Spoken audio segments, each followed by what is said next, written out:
From Pechanga Arena, San Diego, it's time for the Ron Newman Cup West Division Semifinals. It's match 2. San Diego Sockers have their backs against the wall. They're looking to extend their season as they take on the Texas Outlaws.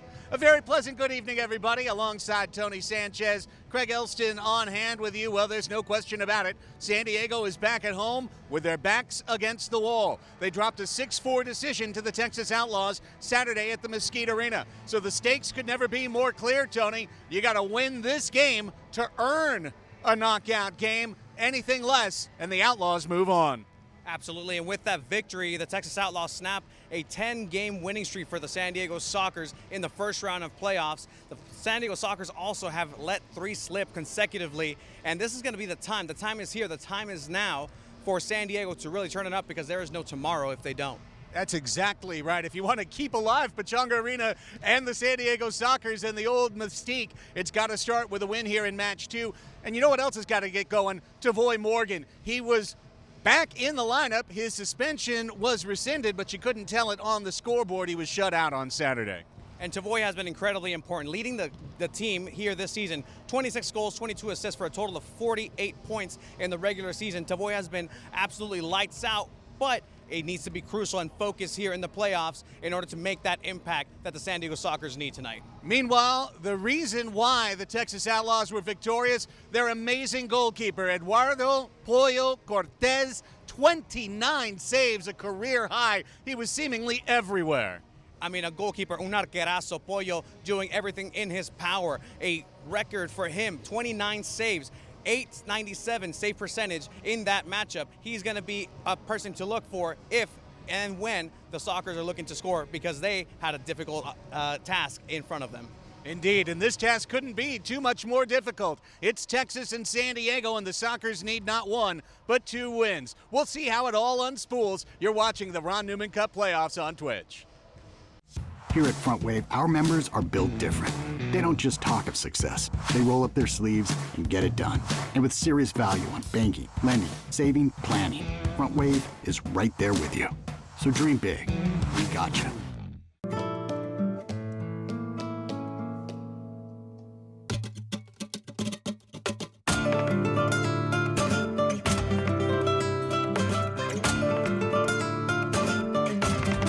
Califino Tequila. Treat yourself to the fino things in life.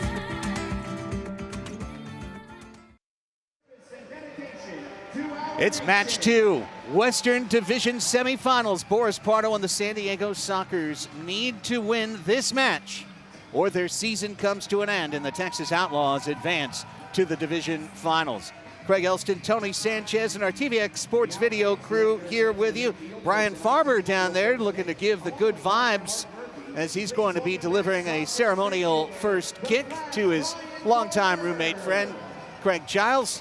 Meanwhile, we go down to our longtime friend, never roommate, but Melissa May has our field report. I checked in with a lot of Sockers personnel before tonight's game, including their GM, Sean Bowers, who said this is what we pay our players to do, to show up in high-pressure situations and execute. He knows the team is motivated, but he hopes that the players took Saturday's loss personal and that they play tonight's game as if somebody took something away from them. I also checked in with assistant coach Chiqui Luna, who told me about their day yesterday. It was, of course, a travel day, but as soon as the team landed, they went right to the beach for a team recovery day. The team went in the ocean and they enjoyed themselves for a little bit, and then it was right back to work watching video of Saturday's game of what worked and what didn't. In terms of the players, they all said that anything can happen in the playoffs, and they know that the pressure is on them tonight. Most notably, Luis P.B. Ortega said he has 0 doubts when it comes to the talent and heart of his teammates. One player that the Sockers didn't have on Saturday that they do have tonight is defensive captain Cesar Cerda. Craig, Tony, back to you. Indeed, a bit of a surprise to see Cerda's kit hanging up, and I was thinking, oh, well, that might be an emergency or maybe knockout game situation, but no, Cerda not only in the lineup today, but according to the running pairings, he's set to run in 2s today and to be playing 30 minutes. So that's huge, and it's also, I think, a huge storyline to follow. How does Cesar play? How does he hang in there? And really, to speak to the Sockers, they're going to go ahead and need everybody. Toda la carne al asador, as we say in Spanish in Mexico. This is do or die. The time is now, and there is no tomorrow if the Sockers don't bring everything that they have, as they are pinned against the wall against an inspired Outlaws team that saw themselves in the regular season giving it their all against the Sockers and potentially a crack in that armor. Well, they were able to get a victory here last Saturday, 6-4. Toda la carne asador, grill all the meat? Absolutely. We got to leave it all on the grill today?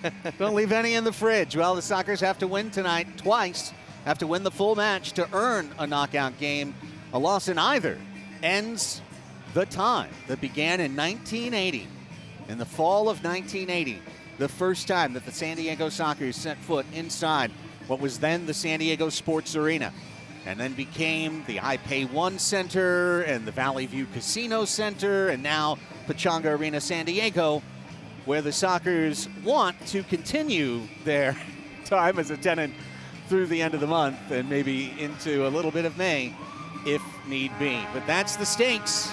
It's a small but hearty crowd of Sockers diehards, and you do look up at those numbers hanging down from the rafters and wonder if the greats of the San Diego Sockers, if they will be watching down positively. Many of them, of course, most of them still alive, all but two up there. But living wherever they are, karmically, sending those vibes. As you see the starting six for the San Diego Sockers with Gutierrez and Gonzalez, Pee-wee and Leo and Cerda, starting with defense for San Diego, as Texas will start with the ball at their foot. And as you mentioned, Cesar Cerda being in this lineup is going to be important. It's either going to be an emotional boost as well to have the defensive captain out there, number 29. He's incredibly important for this team, and it's going to be interesting to take a look at his match fitness as well. Here come the Brujos. Adrian getting in place, everybody in from the tailgate. I want to say big shout out to our nascent MLS club, San Diego FC. They sponsored a happy hour and purchased supporters tickets to bring together supporters from Riptides, locals, etc. And of course, Los Brujos del 78. The rally towels are waving. Here we go. It's match 2 of the Western Division semifinals. It was 6-4 on Saturday at Mesquite Arena. Sockers would love to get out to a quick start tonight, as they do get the steal in the defensive zone, becoming the offensive third. Cesar Cerda, a little slow back to Mitchell Cardenas. He's going to dump it in. Sockers did start with that defensive lineup, save Charlie Gonzalez, who comes in with Pee-wee on a little bit of pressure. And the Texas Outlaws, dressed all in white, see David Ortiz on a burst. He had 2 goals in the opener. Sends his pass to the edge of the crease, kicked away from Jorge De Leon by Boris Pardo. 14-19 saves for Boris on Saturday night. 2v1 coming in, and the point-blank shot is saved straight away by Pardo. Dantas was an awaiting option in the middle of the field, Tony. Back the other way. Charlie Gonzalez defended on the edge. He curves one into the man of the series so far. Pollo Cortez, first touch, first save.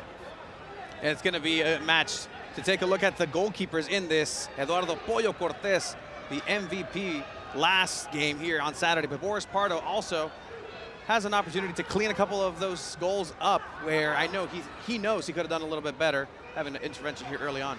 Luis Morales trying to scoop a pass along. Christian Gutierrez stuck with him the end of a long shift, and he has to stay out there. Tavoy Morgan is in for San Diego. We highlighted him on the pregame chat downstairs. Tavoy Morgan has to be an impact player tonight for the San Diego Sockers to see their season continue. There are many fewer outcomes where he is silent and the Sockers win twice. Curving ball in wide. Outlaws just trying to probe the edge of the defense there.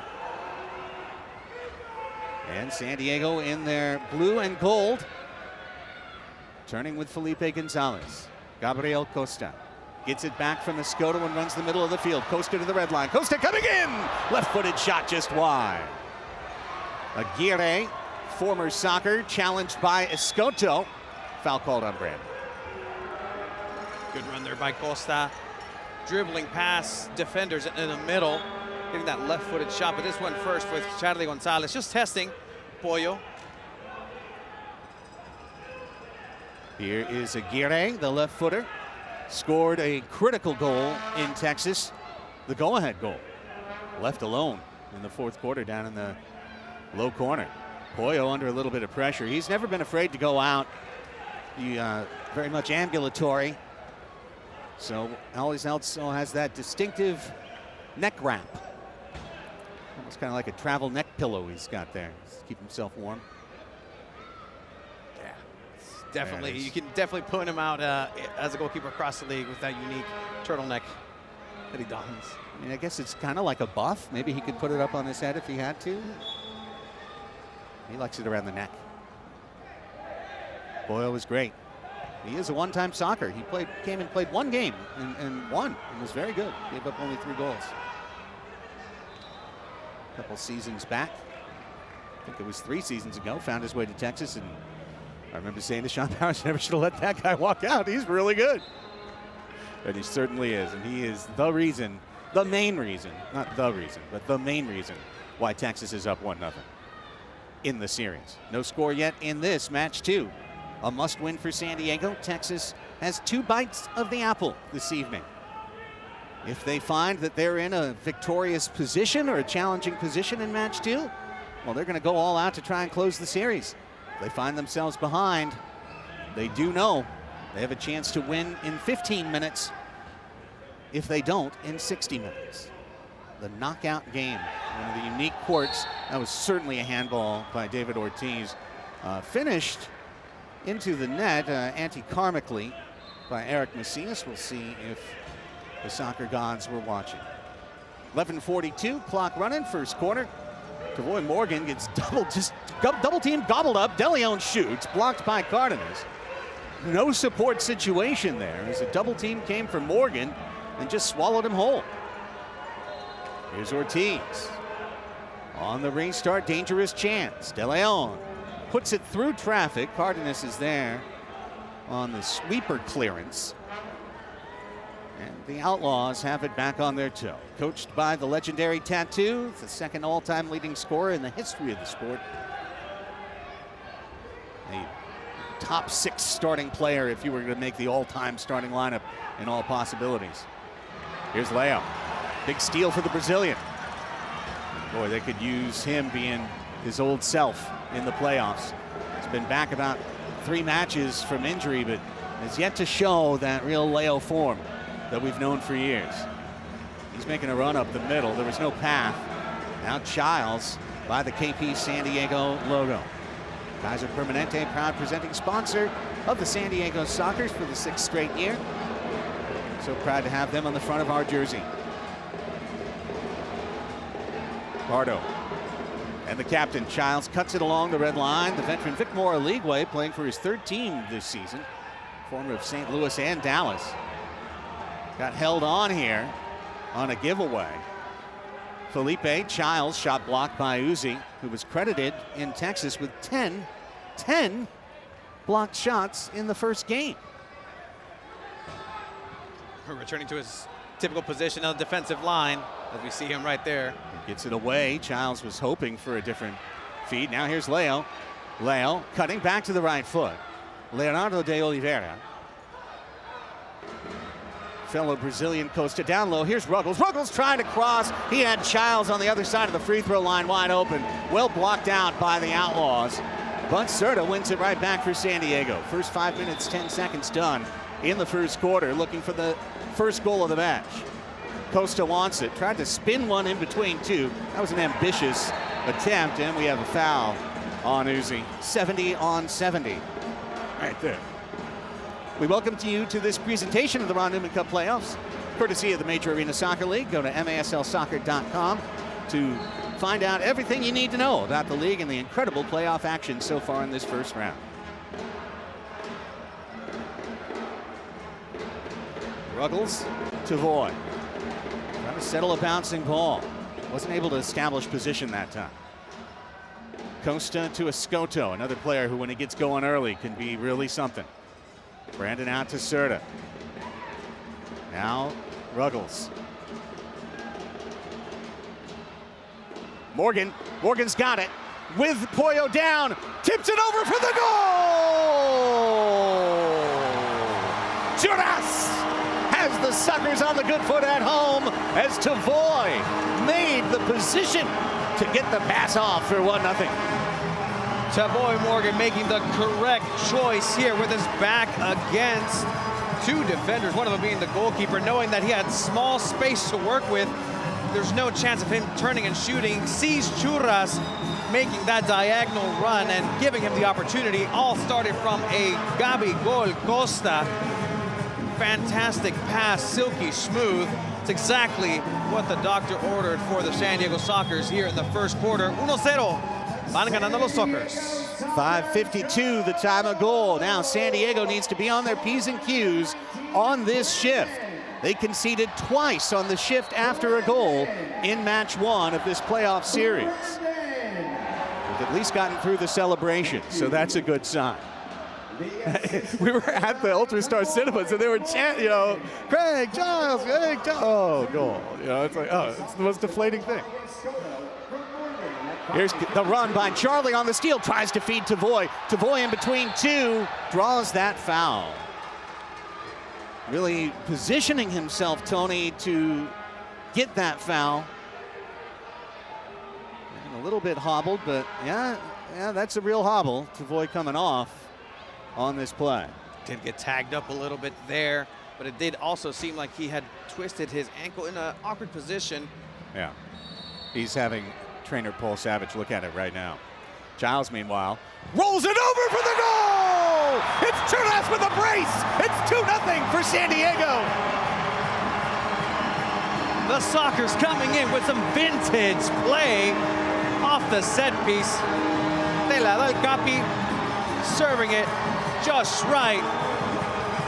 El tijuanense, Brandon Escoto, con la escopeta de zurda. 2-0. This is how you literally draw it up. They drew it up just like that. You roll it over here, he shoots it up there, and it's 2-0. First 2 goals in the playoffs for the team's leading goal scorer in the regular season, Brandon Escoto. He had 29 in the regular season, and he comes up with numbers 1 and 2 here today.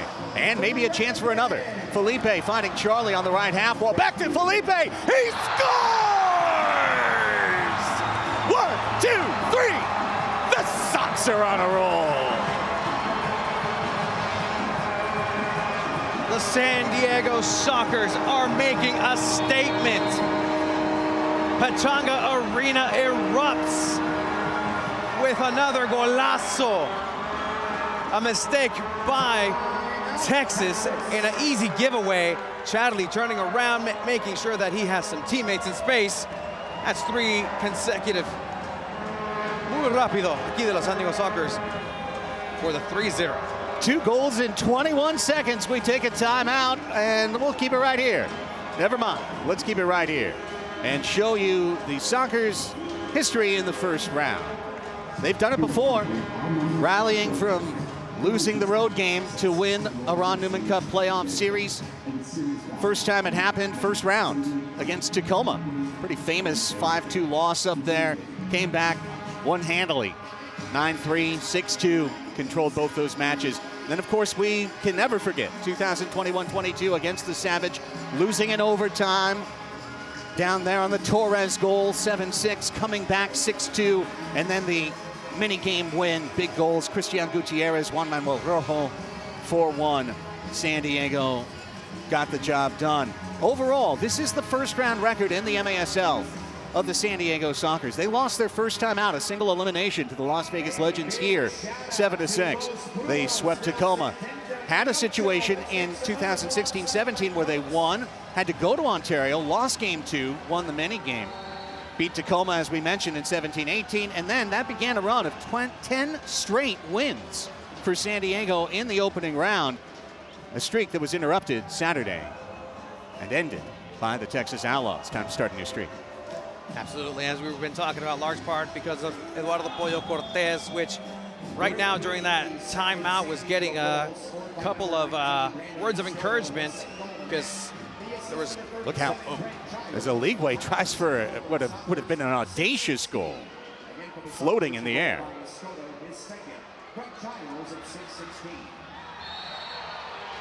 Foul drawn by Juan Gonzalez.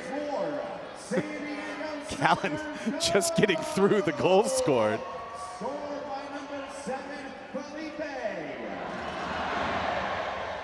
While it's incredibly early here in this first matchup, you can score as many goals as you want. But for the San Diego Sockers, it's this potential of a second game where both of these teams will have to focus on. And that is definitely part of the strategy, perhaps, that Texas needs to implement. Well, Tattoo has made a change out of the timeout. He's gone to high pressure. Have the Sockers broken it, 3v2. Pino, Childs, and Escoto had the chance for the hat trick knocked away. Pino came rushing in as well. Couldn't get the second chance. Here comes Uzi going oppo. Uzi pulls down Childs by the shoulder. No blood, no ambulance, no foul called. Let's proceed. Soccer continues apace. 7:23 in the first quarter. Oh, what fun it is. These reindeer games we play. Gabriel Costa. Drew Ruggles. Back to Costa.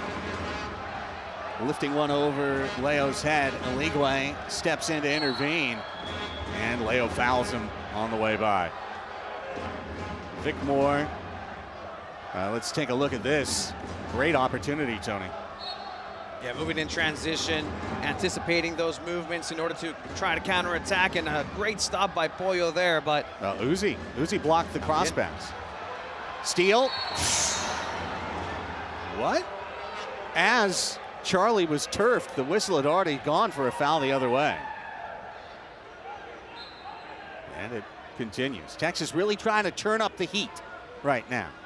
They've gone to full field pressure. Now they've got their big target, Dantas. What a season he had for Texas. 47 points, just 3 off the league scoring lead.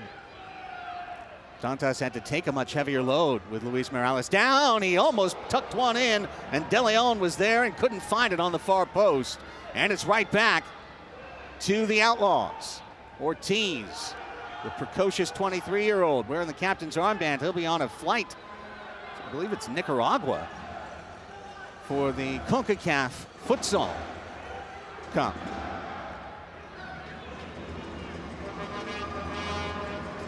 Good bump by Dantas, forces Pardo out of his crease, rakes one along the boards, and does well to just graze the edge of the top of the board in order to prevent a defensive clearance there. We have reached now the media timeout in the first inning, and we will take it. I've been in baseball mode, sorry folks. In the first quarter, which is an inning of sorts, if you want to say that. We're going to have an outing to the commercial break. Please enjoy these words.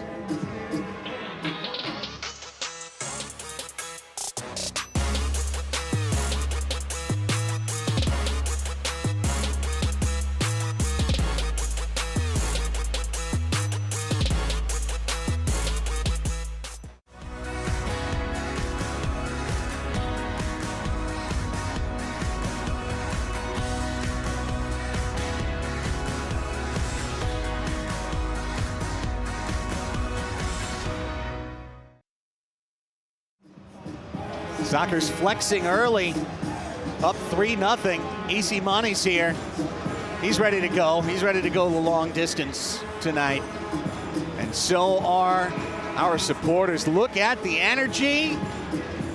Literally hopping tonight inside Pechanga Arena. This is what these boys need behind them. And you love to see it. And again, we say thanks, San Diego FC.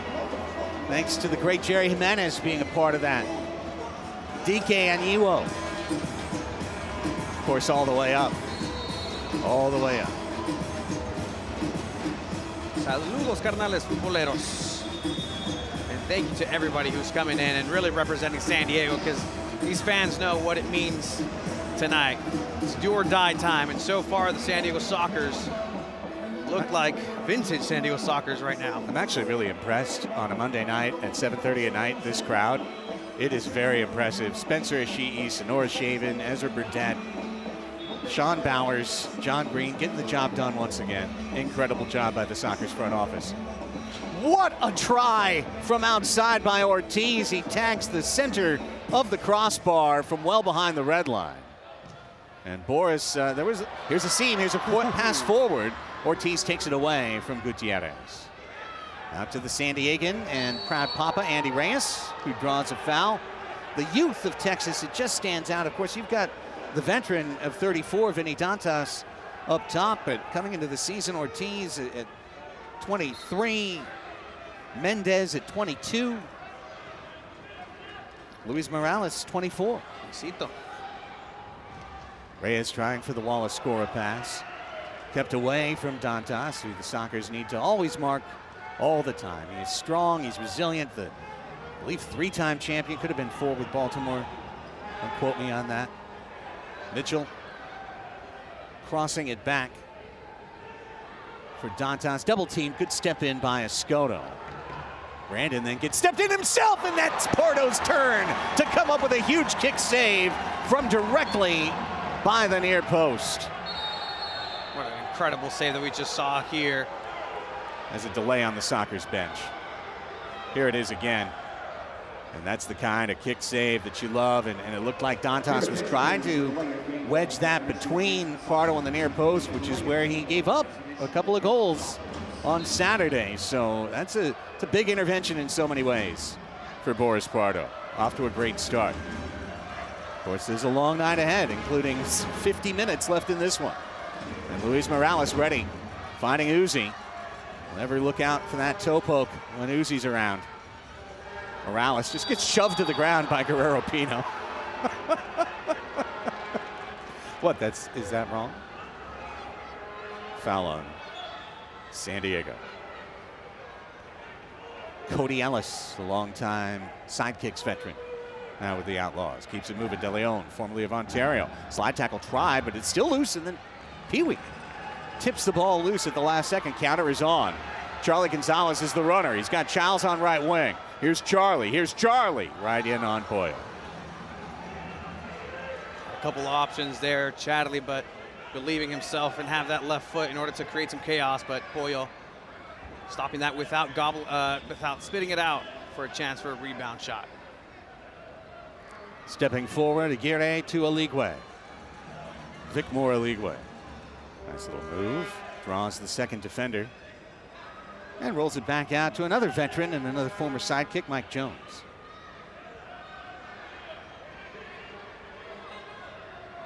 Nice little roll-in dance. And this one flicked to the edge for Pardo to nestle it up against the goal glass. Good awareness there to know exactly where your line is and smush that ball against the glass for an extra safety precaution. This one's tipped down to Morgan. Tavoy tried to step out on it. Ball was just a little bit too far out ahead of him. Aguirre very calm under pressure. Morgan pressures once and then Leo once. And now Leo again, and he's almost got it loose. Kia Depina, who's down there with Brian Miller, our two officials on the floor. I think a little later than Emmanuel wanted. Here's the whistle for the foul. Yeah. He's on his knees. Here's Ruggles on Dantas. Classic Eastern matchup. Save made by Pardo. Out of the roll. Kept alive. He's going to get that confidence up. Guerrero Pino also involved there. It appears to me that Sebastian Mendez is wearing a different number. Or there's a player that isn't listed on our original roster, number 21.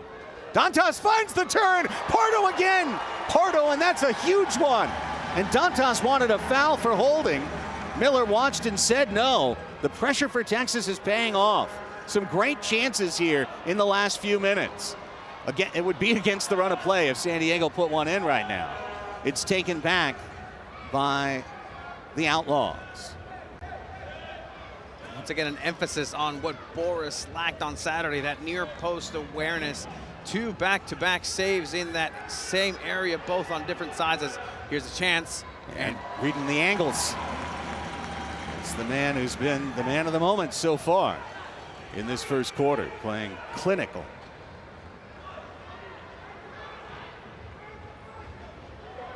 Yeah, Mendez is wearing 21. Felipe Gonzalez Well, maybe the jersey got dirty or something. Escoto trying to drag through Eric Macias. Brandon, who got things electrified in here with 2 goals. Both from that same right angle with the left foot. Costa was hoping to let the ball do the work. And it's back to Pino with 90 seconds left in the first quarter. Long play forward. Escoto. Morgan left it off for Costa. Turns to find it himself. Shoots and rings it off the left post. Just wide. Having all the time in the world, Morgan locks and loads. Didn't necessarily have a lot of space in that position to run up to the ball, but still the power generated by that right foot is impressive. Savage with questions for Morgan when he got to the bench. He did not look to be full stride going back to the bench. Escoto in the 15th minute. Laying it down to his fellow Munchkin Costa, taken away by Aligwe. 2v1 developing here. Over the head of Mitchell and then over the low wall. Cardenas quickly forward in the middle of a line change. Tavoy comes hustling out. 40 seconds in the first quarter, and no need to hurry for San Diego. Forcing the pressure up from Texas. Now Cardenas with a little stumble invites De Leon in further, and Pardo's way out here. But now he's safely way out there. Lobs it in for Tavoy. It's bumped off by Uzi. And now dribbling the ball in his crease in honor of the NCAA championship is Poyo Cortez, and meanwhile down is Tavoy Morgan. Believing he received contact above the shoulders. Yeah, doing a self-check there. The referee says play on. It's going to be a Texas ball, nothing to motion about. Dantas. Here comes Vinny, 13 seconds. Vinny just wide. Tavoy. Gonzalez is going to have to chase this down. There's 5 seconds in the quarter. As Mike Jones turns to face, Aguirre must shoot now, and seeing as he doesn't, the quarter is over. What a quarter it was for the San Diego Sockers, bursting for 3 goals in a minute 35. Escoto at 5:52. I take it back. Couldn't read my own writing. Thought it was 5:02. That's 5:52. So, 3 goals in 45 seconds. Brandon Escoto from Tavoy Morgan. Brandon Escoto from Craig Giles. Felipe Gonzalez from Charlie Gonzalez. No relation. 15 minutes complete. 3-0. Sockers leading the Texas Outlaws. Second quarter run from San Diego's next. You're watching the Ron Newman Cup playoffs on Twitch.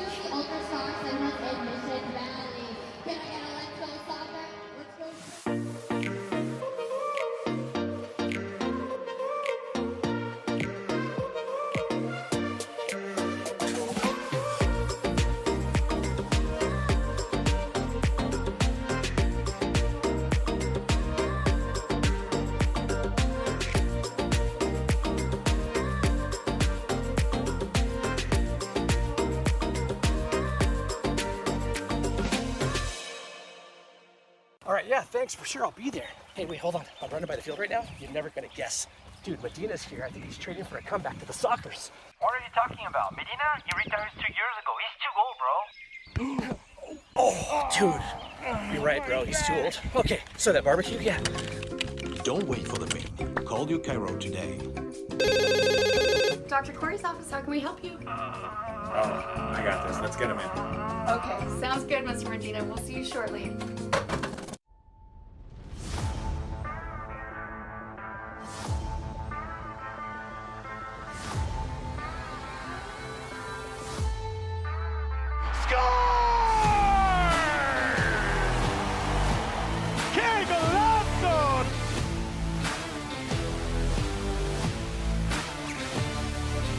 Outstanding TVX video through.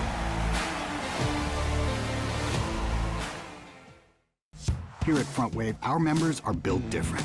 They don't just talk of success. They roll up their sleeves and get it done. And with serious value on banking, lending, saving, planning, Front Wave is right there with you. So dream big. We got you.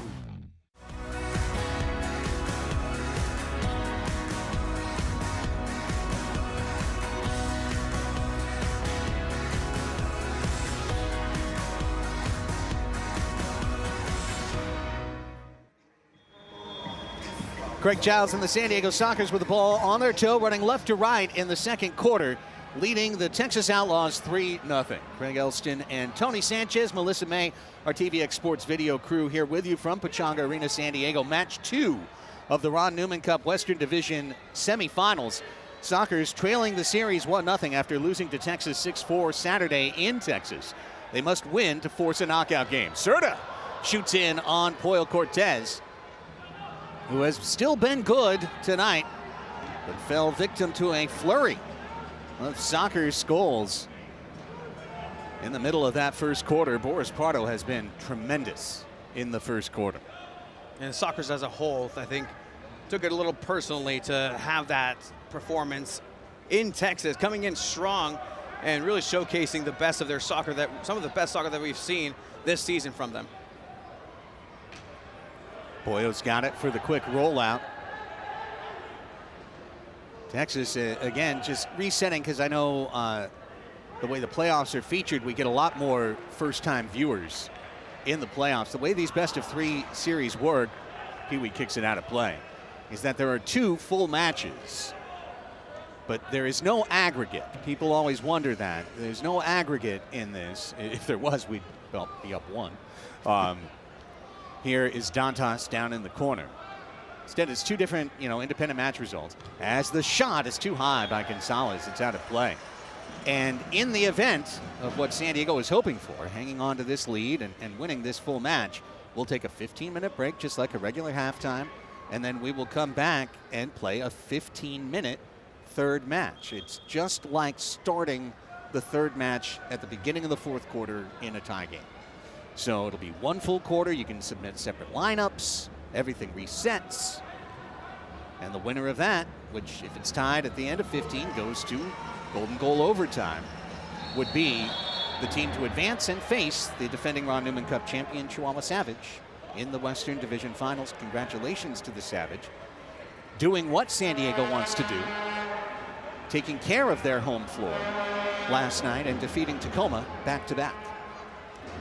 Certainly some exciting playoff action in the MASL across, even in overtime. Chihuahua Savage didn't need that. Ruggles on the set piece, down to Childs. Oh, that went through the arms of Poyo, but he was parallel, not perpendicular to the goal line. Steven Gonzalez with that left foot coming forward. Trying to set up his left foot. Got the ball through Costa. Now it's off the wall, but well headed by Drew Ruggles. Drew, who I thought personally played very well last Saturday.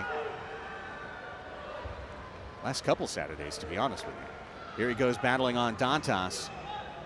And the thing about a guy like Drew, even if he didn't have the regular season you want, this is somebody who just last year played winner-take-all games at TST for $1 million prize, and was, just so smooth. That's the thing. You want that low heartbeat in the playoffs. Defensive clearance will be called here, I believe, and it will be against Texas. And here comes a set piece for San Diego and a chance to build on this 3-0 lead. And Drew, who was about to sub out, has to keep that silky left foot on right wing. It's a back heel to Charlie instead, who took an extra second, and that allowed Andy Reyes to block the shot easily. There'll be a wall restart now for San Diego. 12:26 second quarter. Charlie, bad pass back. Chance for a counterattack as it was gobbled up, and then a much worse pass, allowing Cardenas to take this. However, Pardo in a little bit of pressure. Childs getting muscled by Uzi at midfield, spinning in Charlie. Make that Leo in there. Mitchell Cardenas bounces it dangerously, and then this takes a corkscrew hop, comes down, and they're going to call the foul on Cardenas at the edge of the goal, knocking down Morales. Great free kick chance for the Outlaws right here.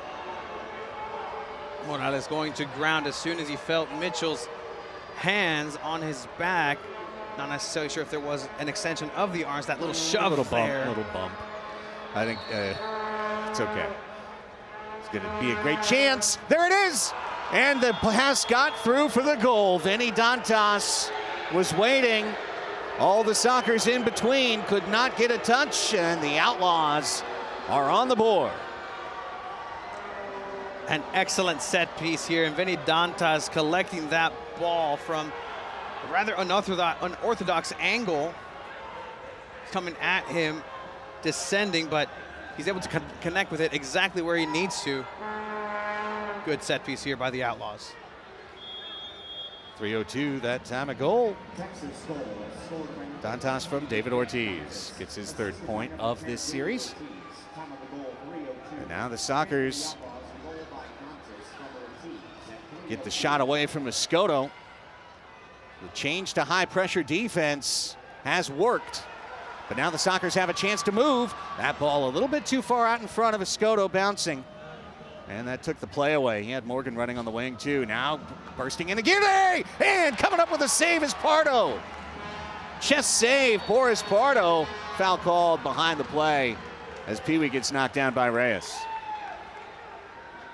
Ball nowhere near that foul, but you could see as here the save from Boris Pardo, standing his ground, covering all angles. Usually difficult to get that arm at such a low angle, but gets it done. And then Pee Wee getting, you know, Pee Wee special. Oh, he's such a clever player. I mean, obviously he kind of just made himself dead weight right there for Andy Reyes to roll over him. Header on, trying Carrero Pino for his goal of the season. Leo's dropped, that's a foul. And here comes a set piece for San Diego. And here come their attackers. Childs on the restart. Escoto sitting on a hat trick. Leo trying to burst a double team. He got out of it. He can still dribble out of a phone booth. 4 minutes done in the 2nd quarter. First goal here to Texas. Next goal's big. Brandon wants it. Rips it foul on the right-footed try. It's Cardenas. And now look out, it's 2v1. Childs got caught behind the play. Coming in is Gonzalez, and interfering is Costa. Gabriel Costa coming back the other way. Escoto trying to bend behind the defense. Morgan stepping in right-footed. Stops on the half wall. That was a huge play, and that's not the side of the field we've called his name so often this year, Tony. But Costa comes up with a defensive play and a much-needed one. Measuring his man there with the patience and try to turn it up. Serta steps and stumbles and gets that call. Aligwe not happy with it.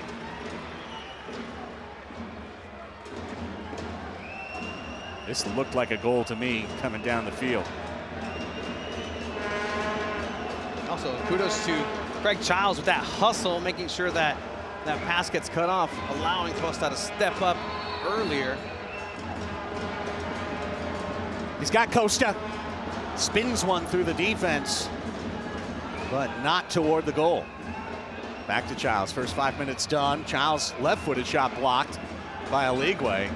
Hard charge Mendez down to challenge Charlie Gonzalez. Bringing Pardo across the red line. Boris looking for Childs. Childs heads it back, bouncing to Leo's chest once, twice, then gets bumped down, and the foul on Aguirre. And Aguirre has to be careful not to see a yellow card as Leo remains down. Utilizing that Brazilian flair with his shoulders and the sombrerito. Almost completed there, if not for that foul right there. And it certainly was an elbow out. You could see it. Common foul. Kia Depina, a very steady veteran who's called many championships in the past.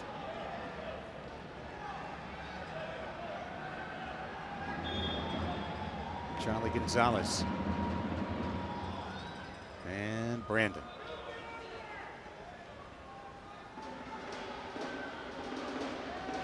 Ruggles is kind of cycling back to be the free safety here. Childs trying to establish position in the middle, and Escoto works the wing. Bent one through that was blocked away. Ortiz was down low. And now here comes that pressure by Morales that I'm sure Everton Marrera is going to be looking for at the futsal camp coming up. Childs, good idea. He had no teammates with him. Just sent the blind pass off the wall. Spun out, stolen. Charlie. Slide tackle. Here comes Escoto, blocked by Uzi.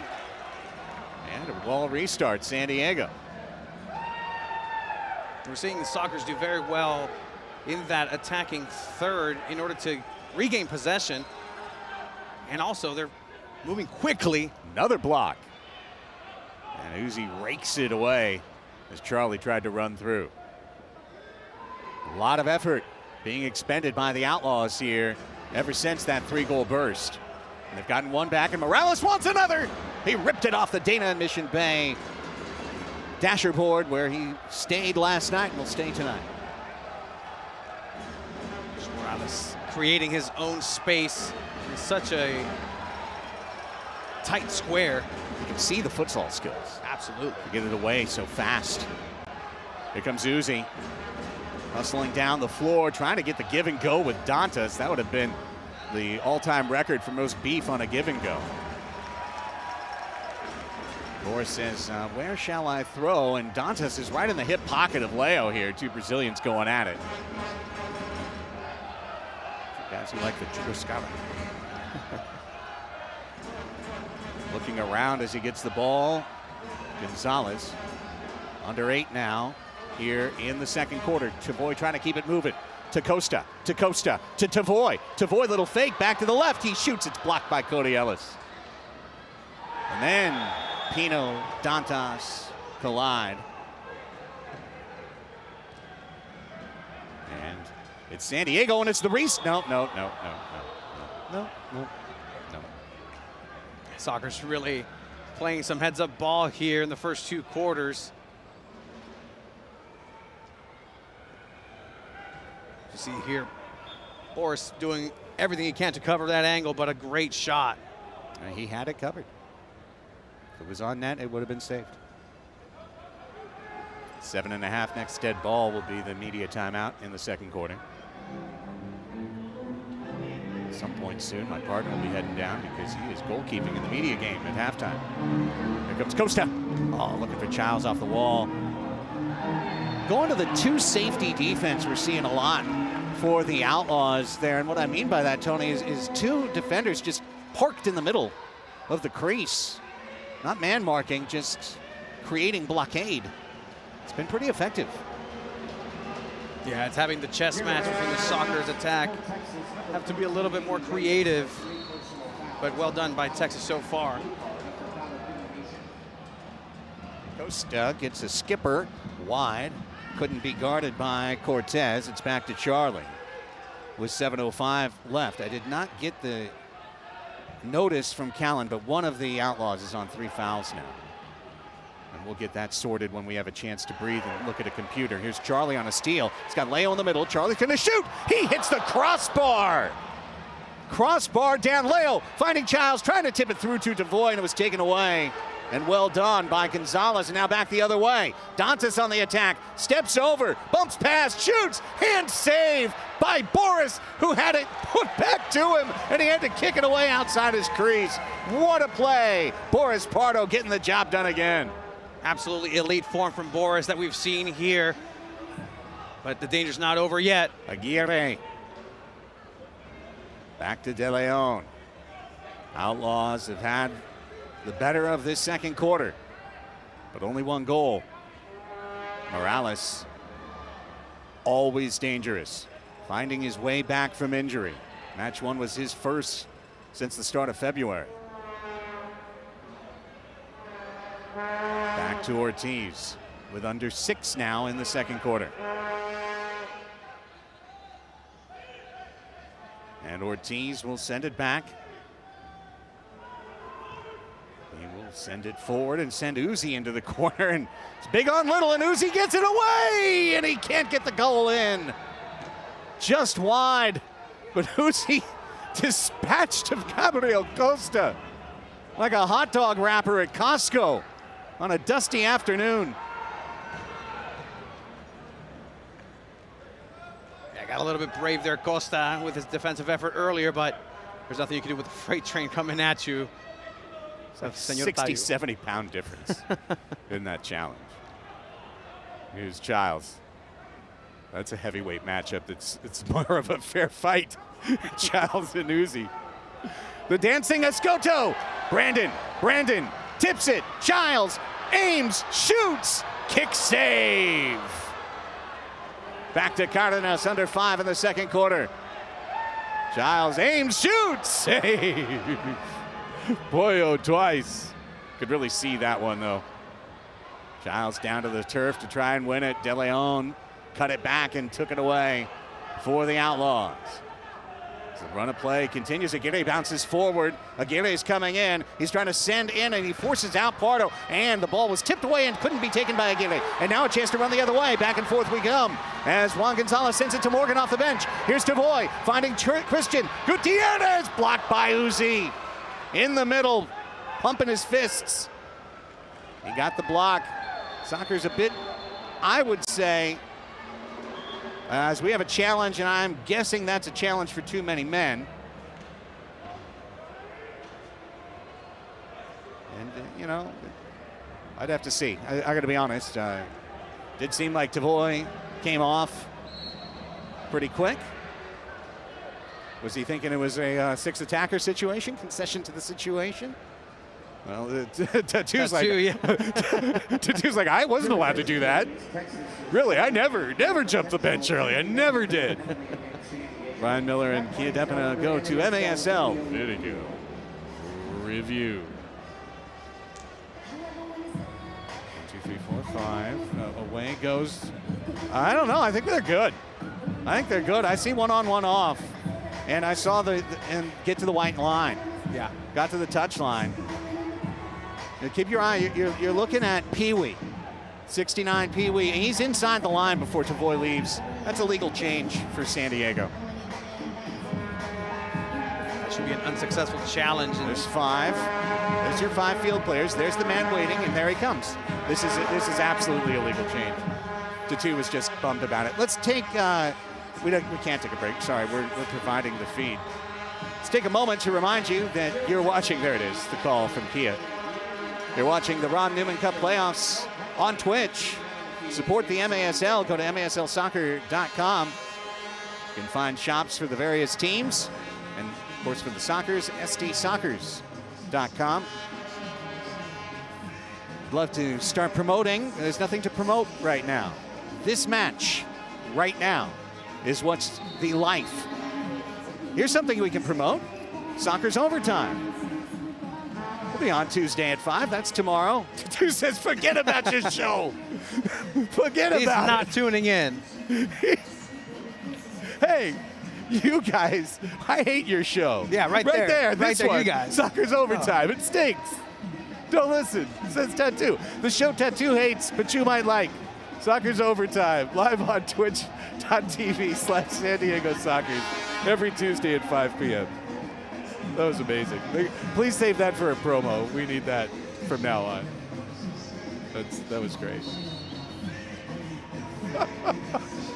Fun you can see here only on MASL. Oh, MASL going MASL, that's for sure.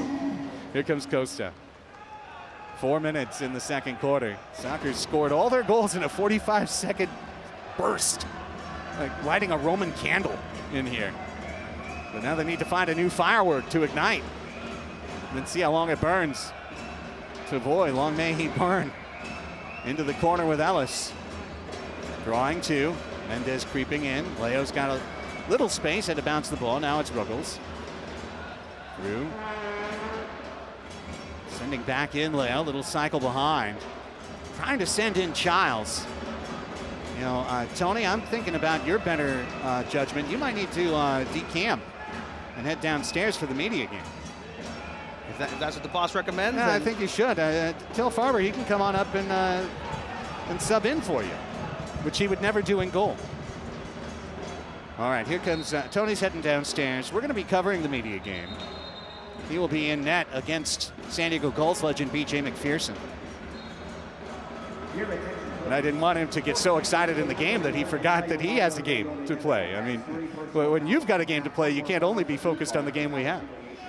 So Brian Farber steps up and steps in with 3 minutes here left in the second quarter, and he'll hang out a little bit with us after Tony's in recovery in the start of the third as well. Here's Aguirre drawing the foul, and Farbs, it's certainly been everything I think we expected so far. Yeah, this playoff atmosphere, these guys are ready to come in and try to take down the Soccers. And, We started off the way we wanted to, but we've kind of slowed it down a little bit. Couldn't agree more. And I think if there's another goal in this quarter, it's a big one for either team. Ortiz wants it, and of course he's the long-range specialist, curving shots. He's going to play the passer, puts it looking for Macias, couldn't ram it inside the short post. Mendez down in the corner with 2:45, stepped in and stolen, but a steal is a foul instead. Interesting to see Pee Wee playing defensive forward tonight instead of defender. I like Pee Wee anywhere on the field, so I don't mind it. Any chance he gets going forward, he's so dangerous. Ortiz steps over, Dantas steps through. Ruggles was the man of the moment. He was right there. Well defended. Here comes Pee Wee. He gets that challenge in the steal. And how is this not a foul? I think Miller was waiting to play advantage there, Brian. Yeah, I think so. I think what I've seen so far is that the guys have been looking for that extra pass. Yeah. And the extra pass worked on the first couple of goals. And so now we're kind of looking for that extra pass, and I would actually like to see some shots taken. Some shots, yeah. I think because once that extra pass happens a few times, then the defenders are maybe going to give you the shot. And I think Charlie took one a few minutes ago where he maybe could have made the pass, hit the crossbar, but I'll take that. Right. Tavoy has it dispossessed quickly, and on the hard hustle is Aguirre. Going from defender to attacker, just like this. Hits it wide off of the glass. Brought down by the silky Brandon Escoto with 2 goals early for San Diego. The third from Felipe Gonzalez. They all came in 45 seconds. Can these two team up again? Charlie with Felipe. For a moment, he was alone in the middle. Now the Texas defense is all back as we get to the final 2 minutes of this second quarter. Aguirre challenging Felipe. Heads it back through Cardenas. And he's going to allow it to roll all the way back to Boris Pardo. Now, I think the last time you and I were in a broadcast booth together was a high school girls championship. Yeah, that was you remember a long that? time ago. That was fun. Time Warner Cable, I think. That was amazing. Well, how about this? Was a save. Wall pass. Serta. Better save. Pollo makes his first major appearance in this match. Serta tips it down. Again, a goal here would be gigantic for San Diego. Churras wants it, back heels to Juan. Just a tad too fancy. Eligwe dances his way through traffic. Well played. Serta is able to ward off his man in front of the Kaiser Permanente side. The ball is lifted down the floor, and we have reached minute 30 of the first half here at Pechanga Arena. 3-1 San Diego. Is it a magic minute? There's a foul. A lot of fouls being racked up, common fouls, no cards yet. Here's the look at how Pollo first had to keep that one from being a golazo by Cardenas, and then, wow. That was a nice save, the foot save. It's a great reaction, goalkeeper. Pee Wee is still down and seeking the attention of Paul Savage as Phil Salvaggio looks on. You know, we were seeing the game the same way, Brian. I saw just a couple of different times where there was a good look for a goal and the pass could have been better. But having that said, I love when this team plays for one another. And they are looking for those unselfish plays. Yeah, that was the atmosphere in the locker room. Work for each other in moments like this. Be there for each other on the defensive side. Play that extra pass. Set each other up. Pollo stood on his head 2 nights ago in Texas, and we can't keep banging balls off of his body and face. So the extra pass was working. Well, there's the replay. Is Pee Wee just now getting to his feet. This guy takes so much punishment. He's as tough as they come, and he just puts himself into those positions all the time because of the way he gets to the ball. People don't expect him, and then he ends up taking the hit. He's got a little lump by his eye there. I don't know if that just occurred. I think it'll just motivate him. It's going to look like Rocky Balboa before the end of this thing. Yeah, he does. He has a spot on his eye. He does. Oh, well, it's much darker than it was 10 seconds ago. Wow. Well,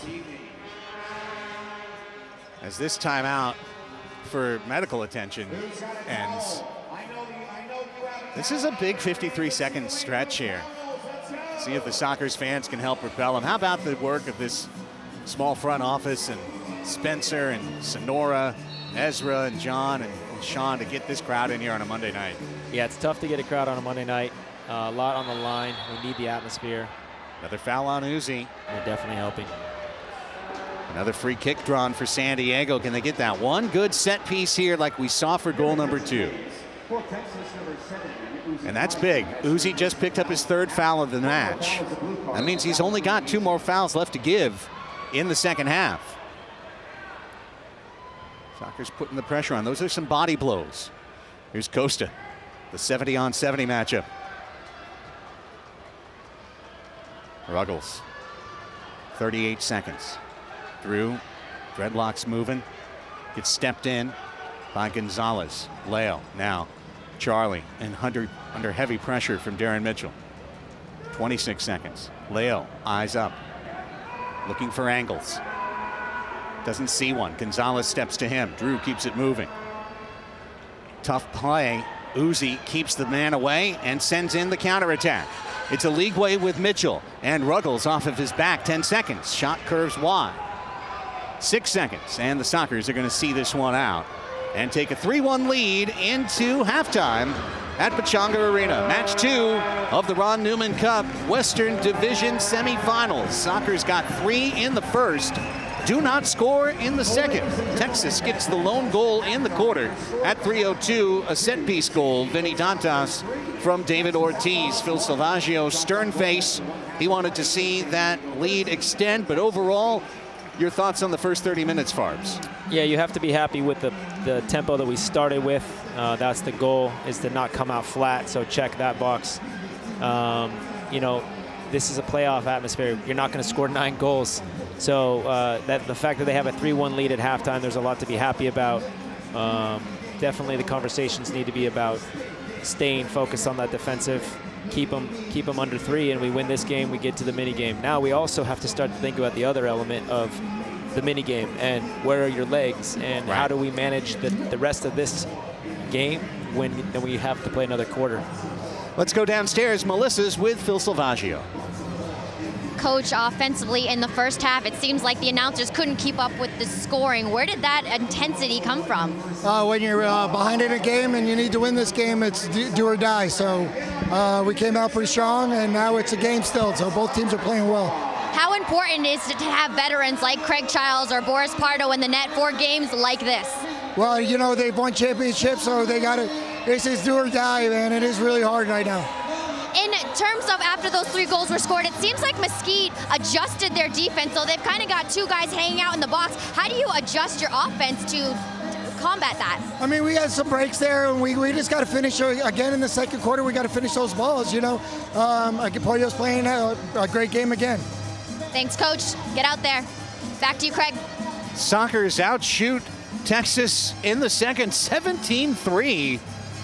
And none of those get through. A lot of blocks, some saves by Pollo along the way. Outlaws get 3 shots on net, and 1 goes through. Nothing that Boris could have done on that one. Set-piece defense defeated by a better pass. 30 minutes done, but 30 minutes left to go. Let's take a quick timeout. Craig Elston with Brian Farber. Tony Sanchez down on the floor, leading his media game team out right now for what could be the longest 8 minutes of their life. We're going to take a quick timeout, come back, offer some fun media game coverage for you. Oh, there's my guy, el mejor portero del mundo. Timeout, 3-1 Sockers. You're watching the Ron Newman Cup playoffs on Twitch.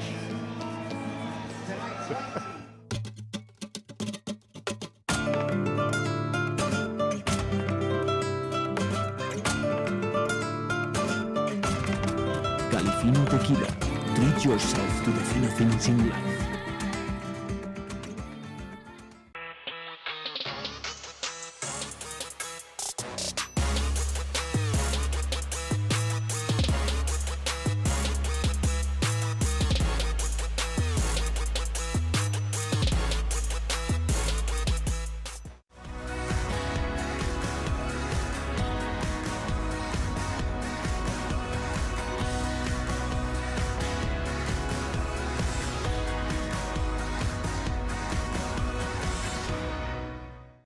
Here at Front Wave, our members are built different.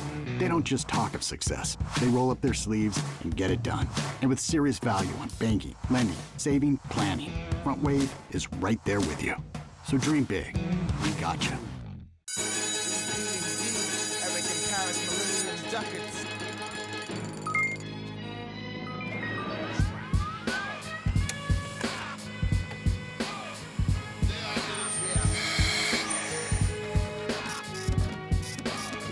Hey, Medina, where are you going? To the game, Doc. To the game. Well, good luck with that. Don't wait for the pain. Call your Chiron today. Dr. Corey's office. How can we help you?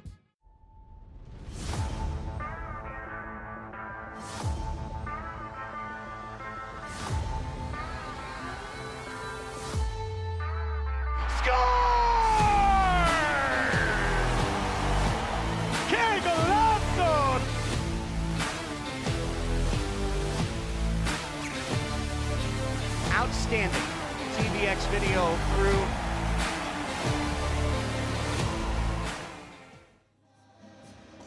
We're back. It's halftime. Match 2 of the Ron Newman Cup Division Semifinals, where it is 3-1 Sockers. Here, it's the media game where Team Blue is ahead of Team White. And Tony Sanchez is diving down to protect his near post. The man with the goal is Cabana Boy Jeff, and he's looking for 2. Shoots it wide. Has B.J. McPherson challenging him, the San Diego Gulls legend. He would prefer for the ice below the turf to be out there. Beto Perez dispossessed by podcast itinerant superstar H.J. Preller.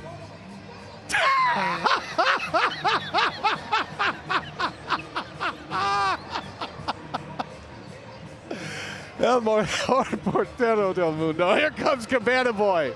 BJ steps in for the important intervention. Sends his team in. Oh, and a great stop by Amor Villa, my PA announcing teammate at San Diego Wave FC. David Furker, team photographer. He said he was going to throw a bike for me at halftime. Furker? Yeah. Does he mean like the bicycle that's down the street? He's going to throw it over a fence? He wanted to match a photo that he had of me from a couple of years ago, a bike I threw, so he said he was going to give it a shot. Some good defense being played out there by Scott Lewis, the CEO and editor-in-chief of Voice of San Diego. Trying to hold back the maelstrom that is Cabana Boy Jeff. He's the only player in the history of the media game to score a hat trick. That was when Sal Zizzo happened to ringer his way into the game, and he had a lot of assists. Makes sense. Oh, Johnny Richardson stepping in. He's covering this game for Everything San Diego. Now Beto off of the left post. Cabana Boy looking to sit on a brace. And then a good save by BJ with his feet. Probably doesn't realize he could use his hands. Scott Lewis digs it out. It's 1-0 blue team. This is an 8-minute game that's probably got like 4 or 3.5 minutes left. Eric Fowler, great photographer here in San Diego. Knocked down Frankie V, trying to set in Chivo, and selfish. Taken away, Amor Villa. It's just coming down the floor. It's Amor. 3v2. Amor. Little fancy. Johnny. Off the crossbar. The right post and out. Oh, Johnny. Oh, now he's open on right wing. Amor sees him. Johnny for another try. That one's left. Cabana Boy scores. Cabana Boy brace. How about it, Jeff? This man knows 2 things, spinning hits and scoring goals. That's pretty good. I'll give you that one. Well, getting hit by my own chair over here. 2-0 now, Blue. Oh, Tony, trying to keep the all-time clean sheet. That's what he wants. He's never been beaten here. He's never been scored on here. He's saved Shannon McMillan. He's told me once or twice. More. Oh, that's classic. And Moore is pretty good, I gotta say. Villa's showing some skill. And Moore off of Chiva. And Moore gets it back. Callously shoots save, looking for the hat trick. He's got it. He's got his second media game hat trick. Cabana Boy Jeff. BJ just, looks good actually. Looks tan, he looks pretty fit. BJ looks good, but what a performance. Need to get some goals for the white team. The shoe went flying. Frankie. Oh, the shoe, I think, was closer on net. This game has been magnificent. It should always be 5-on-5. Fowler just throws the elbow and bumps the ball. Oh, and it's in from distance. Beto's got one. Beto Perez, DJ extraordinaire. He's on the air in about 12 different markets around the country, and he's in the net in San Diego. He was DJing in front of a giant arena in Albuquerque just 2 days ago. Beto Perez is a man of the universe. Team Blue is killing it. I just want to see Tony dive on the ball. Oh, I love it. Oh, the no-look pass through Frankie V. But Chiva wants to score on his podcast teammate. He sets up Furker. Furker's got the look, and Tony with a slide tackle, and then the shot's wide, and it's Chiva looking for more, and it's kicked away by Johnny. Now David Furker off the wall. BJ is in. BJ is in, the keeper. He scored. Sonny's got him covered. Sonny's in net. Oh, and this game is about to be over. Tony, the only guy who scored on you was your opposite number, brother. What a game. The media game was epic. That was exciting. Now I know what you guys do at halftime. I'm normally in the locker room. Yeah, you're in the locker room. Yeah, we do nonsense like this. And Moore's looking for a chance for an IV, maybe. He's very happy to celebrate. Chiva, there it is. Great moments being had. Tony's just like, I've been here before. This is what champions do. This is what champions do. Brian, your thoughts on what you just saw? I mean, I guess it's a good example of how good professional soccer players are, because they make it look so easy. Brandon and Leo and Craig, and putting the ball where you want and making it do what you want. Like, it's not easy. Some of these guys are having a hard time just running because it's grippy. Like, the turf is different. It's sometimes challenging to even stay on your feet. So I think that's probably the best takeaway from something like that. Well, I hope those boys enjoyed this as they cut up the sound for their various shows tomorrow. Yeah, they're pros at other things, but that was probably a pretty fun experience. Quick timeout, and then we're going to get back to the real thing after we've had our laughs and our fun. 3-1 Soccer's leading third quarter run from Pechanga Arena. After this break on the other side, you're watching the Ron Newman Cup playoffs on Twitch.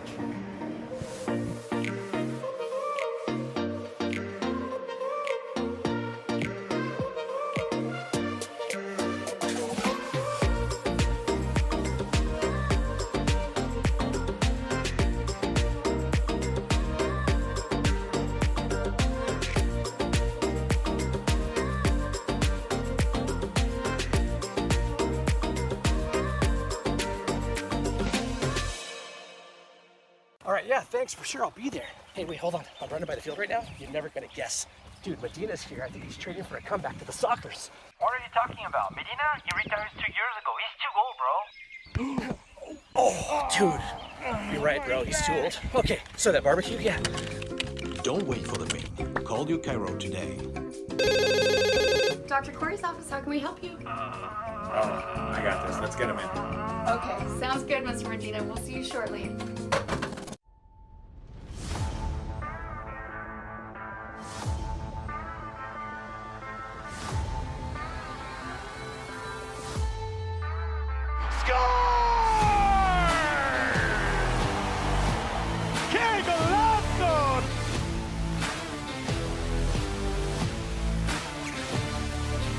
Outstanding TVX video through.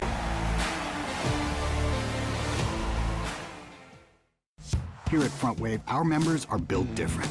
They don't just talk of success. They roll up their sleeves and get it done. And with serious value on banking, lending, saving, planning, Front Wave is right there with you. So dream big. We got you.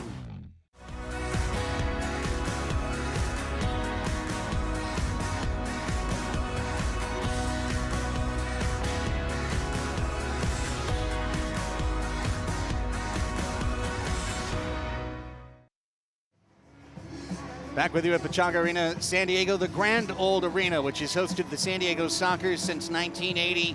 12 of their 16 championships won in seasons where they played games on this field. Sockers want to add one more to the trophy case before they go to Front Wave Arena, but they are in the mixer. This is match 2 of the first round. They lost Saturday 6-4 in Texas. They lead match 2 today 3-1 with 30 nervy minutes ahead. Let's bring you the first half highlights from San Diego. And what an outburst for the Sockers, and it started with great unselfish play. Tavoy Morgan down low, getting Pollo down and finding Brandon Escoto, who made it 1-0 Sockers. Then immediately thereafter on the free kick, don't give him that space. If you're Texas, Juris will find the net. He had the brace in seconds, and then right away a steal off of the next play. And it's Charlie DeFelipe in the middle unmarked for 3-0. But then Texas turned up the pressure, and Boris Pardo turned up a dynamic performance. So strong, both hands, both feet. But here's where the defense just a little bit lets him down. They leave that white stripe. Oh, actually, it just snuck in between two guys. Hard pass. David Ortiz put that in hard, and Vinny Dantas handled a pass with heat for 3-1. And then Boris once again really put to the test throughout the course of that first half. Vintage. And then, of course, speaking of great goalkeeping, there's Tony.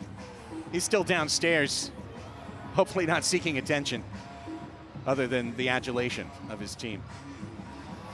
Well, Brian Farber's standing in the interim, and we are so thankful to have Farbs here. Of course, played your retirement match to start this season. And this Sockers club, which has been running, shorter roster than normal, no Sockers 2, a little bit older club. All the resources pointed to this beautiful new arena, which is be open in just now a matter of months up in Oceanside. And here they are, backs against the wall, but so far showing the pride of a veteran championship team.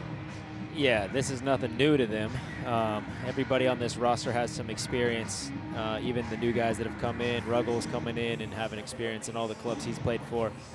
But, these are those moments that you look back on and you seize these moments. This is what makes players get remembered or their names up in the rafters. So somebody's going to step up, ideally, put this thing away and try to prepare and save our legs a little bit for that extra mini game that we're trying to force. So I really thought that the game turned after the timeout in the first quarter, down 3-0, when Tattoo went from a much more passive man-to-man scheme to going to pressure. He really started pressing all up and down the floor. It led to more possession. It led to eventually a goal. But that's a high-energy strategy, and that's something I'm thinking too, Brian, because as much as Phil and their coaching staff are thinking, so is Tattoo with Nick Stavro.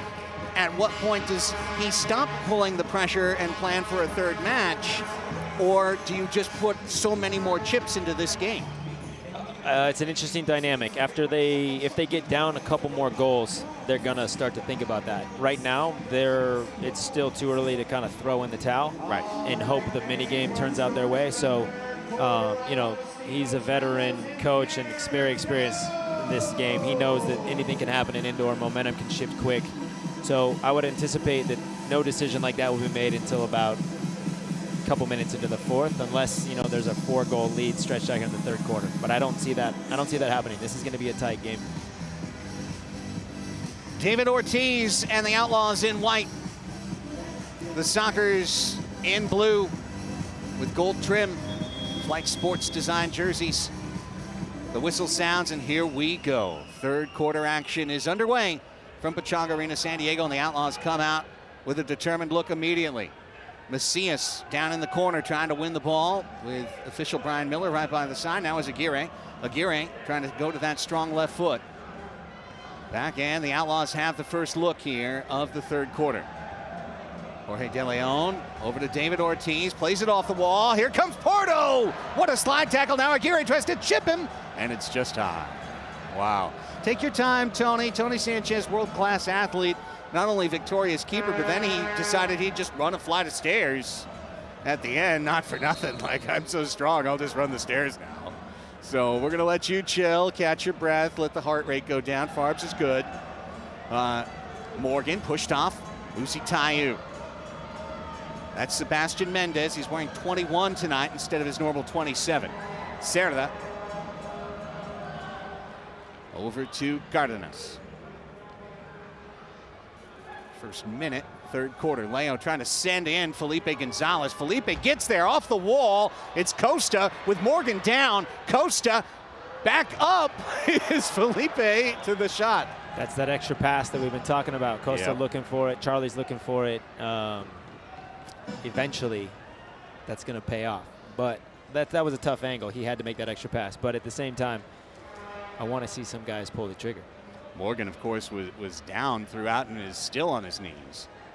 He was able to stand up when the Sockers had the shot, but clearly in discomfort. And this is the second time we've seen him gimp to the bench tonight. And he'll be looked at by Paul Savage. Immediately puts his leg up on the bench as the shot is warded away by Pollo from Childs outside. Chests it down, trying to tip it forward. Unable to spring the counterattack was Texas, but then Costa's pass forces Cardenas all the way back into his zone. Sockers negotiating a couple of changes as the veteran from Queens, Pardo, sends it for Childs. Kreger just chunks one forward that Mitchell is able to pick up. Slides the north wall, but Guerrero Pino's there. Veteran from Parral, the Warrior. Guerrero. Back to Costa.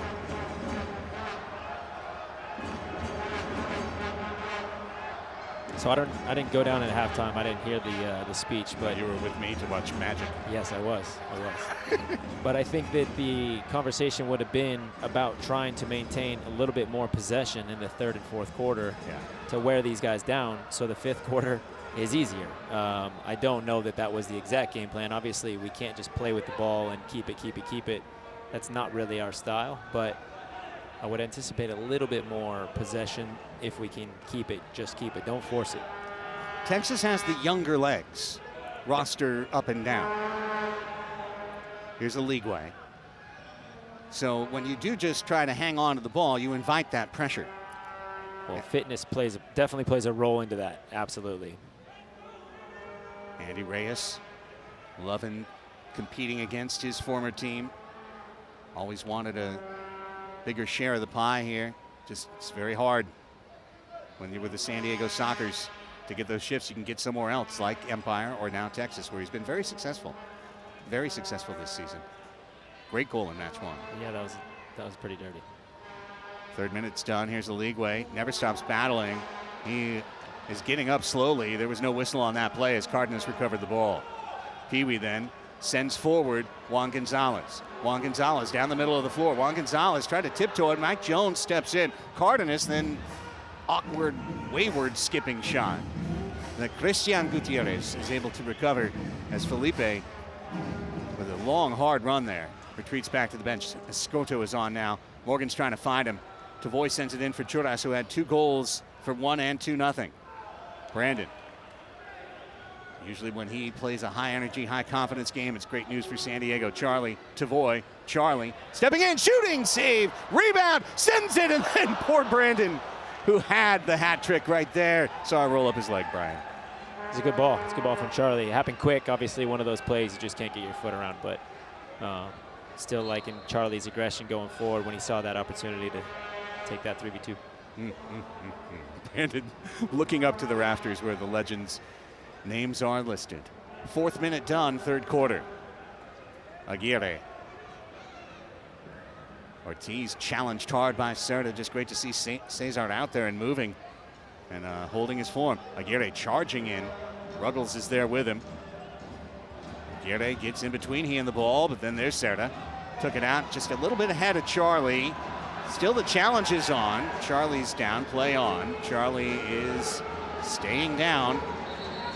And the seeking of attention leads to the whistle to stop the play.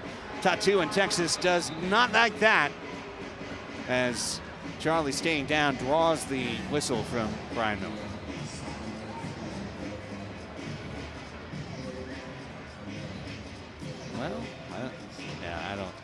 Well, I think he tried to avoid it, and I think he may have caught himself a little bit, which could be a high ankle sprain. Yeah, it wasn't a contact situation. That was more of his movements. But you can tell that he's not. Yeah, he's in real pain. Yeah. This is real. Well, let's take a timeout. Farbs, really appreciate you stepping in. Absolutely, thanks for having me. A lot of fun. We'll do it again sometime. Anytime you want. Like when we recover Spanish language broadcast next year and send Tony back to play-by-play. Like that. Meanwhile, my analyst is recovered, so we'll thank you and say hi to the kids. All right. Good luck for them the rest of the night, guys. You bet. That's the great Brian Farber. We see Charlie Gonzalez. Wow, he can really barely put pressure on, it looks like, his left leg. And this is the first significant injury of the match either side, and of course also understanding that if the Sockers hold the lead, there's another match to be played. Here we watch it again. It was right on that step, almost. I mean, I guess it's the ankle. It's just the ankle. High ankle is what Brian Farber thought maybe. Yeah, that's exactly what it looks like. And, you know, speaking to that, obviously, you wish the player have health throughout this, Chadley being an important part of this San Diego Sockers team. But there is potentially a whole other game to worry about. So hopefully Physio's doing their magic in the bench. Vinny Dantas and the Outlaws. Vinny shot. Good defense by Christian Gutierrez. Pee-wee headed it over to Serta. Dancing between two, down, and the foul called on Ortiz. Sockers led 1, 2, and 3-0. The goals coming at 5:52, 6:16, and 6:37 of the first quarter. Escoto from Morgan, Escoto from Childs, Gonzalez, Felipe from Gonzalez, Charlie. The second quarter saw only one goal. Vinny Dantas on the end of a very hot pass on a set piece from David Ortiz for 3-1. Sockers had a lot of shots in the second quarter. Hoyle was good. Defense was blocking. Leo in between three, turned into two, and he got the ball back to Drew Ruggles. 5 minutes done, third quarter. If the Sockers win this match, there'll be a 15-minute break, and then they will play a 15-minute match to decide the series. If Texas comes back to win this match in regulation or overtime, the series is over, and the Outlaws advance to face the defending Ron Newman Cup champion, Chihuahua Savage. If the Outlaws advance as the fourth seed, Chihuahua would have home field. If the Sockers advance, they would have home field. Macias. Pino, good step in. Leo now is challenged by two, and once again, and of course he has the ability to do it. It makes him want to do it a lot. He dribbles out of that double team. But the Sockers are not out of trouble yet, but maybe now they are. Ruggles and a lovely step over by Juan Gonzalez, and he sends in Pee-wee. Pee-wee, Pee-wee. Pee-wee shoots it wide, going with the left foot there. Couldn't get over to his right foot. Slide tackle of the ball on the way out by Juan Gonzalez, but then a pinball, and now Pee-wee gets dropped. And another foul on a league way. A couple of points of contact there. First with Drew Ruggles, who goes to ground, but the play continued. And a second foul, that one did get called here for the San Diego Sockers, who once again try to restart play quickly and try to catch the Outlaws sleeping with the set piece here. I mean, if they had one more little goal-scoring burst, that would be what they need.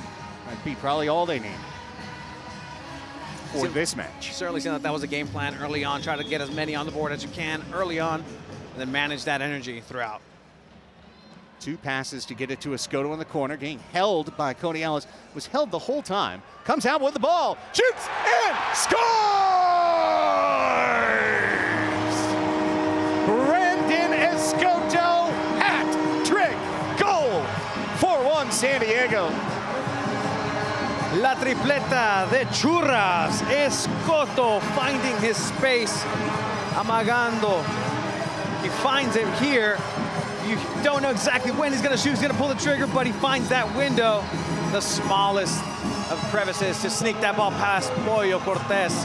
El hat-trick del tijuanense, Brandon El Churras Escoto. Goal at 6:03.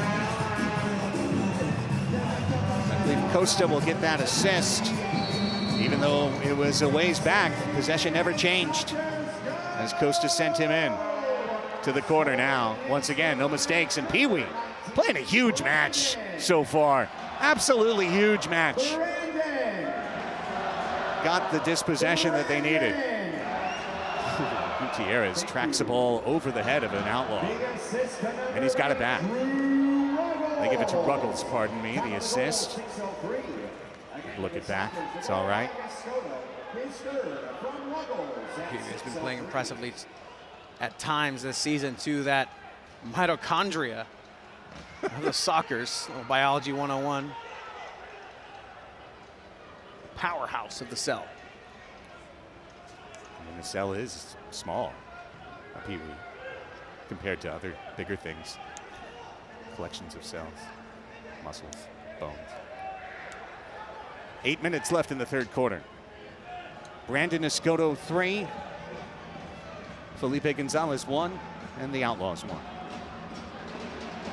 Here's Macias. Next goal now is absolutely huge. That goal was big. This next one's huge. Either way. Mendez tries to put it on. Pardo, the rebound is knocked down for the moment. And this will be a foul on Gutierrez, dropping Aguirre down low. Great set piece coming up here for the Outlaws. They'll run on their best kickers. And then Pardo then parrying that ball really well. Cárdenas reacting quickly with that ball at his feet in a quick set of actions there. But now it's going to be time to defend a dangerous looking set piece. Just wide. Dana and Mission Bay. Book them for your next hotel. Aligwe. And the Outlaws maintain possession. We're in range of the media timeout on the next dead ball.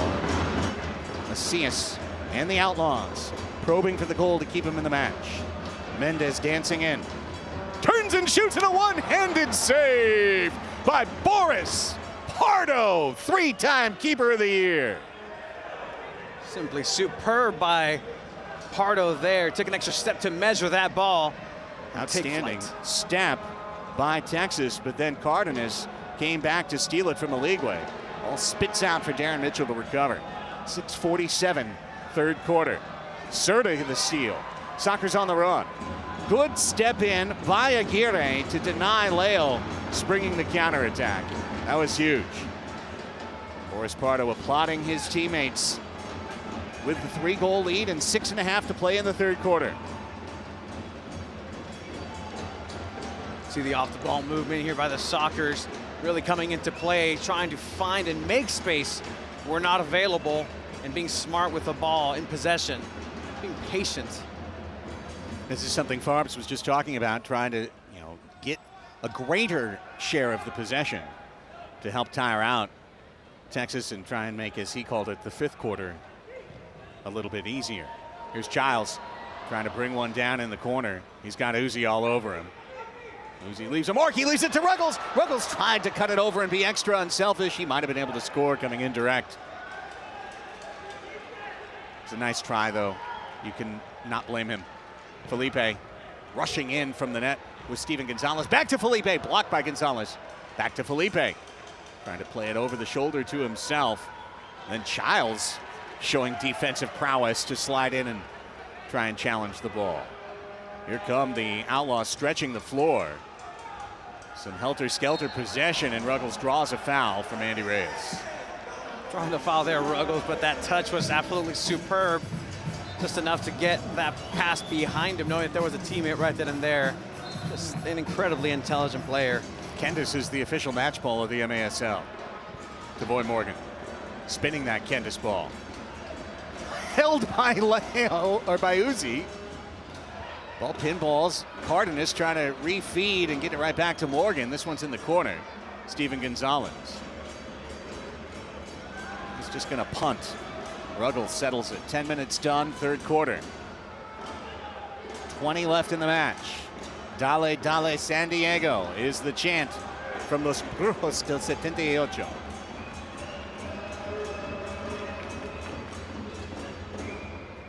The pressure comes. And the Sockers try to break it, but Ortiz almost stepped in on Pardo and got the steal. Now Cardenas sends it all the way up the floor to Morgan. Outside the red line with Uzi on him. Thank you, Kia. That's at least 4 on Uzi. He had 3 at the end of the half.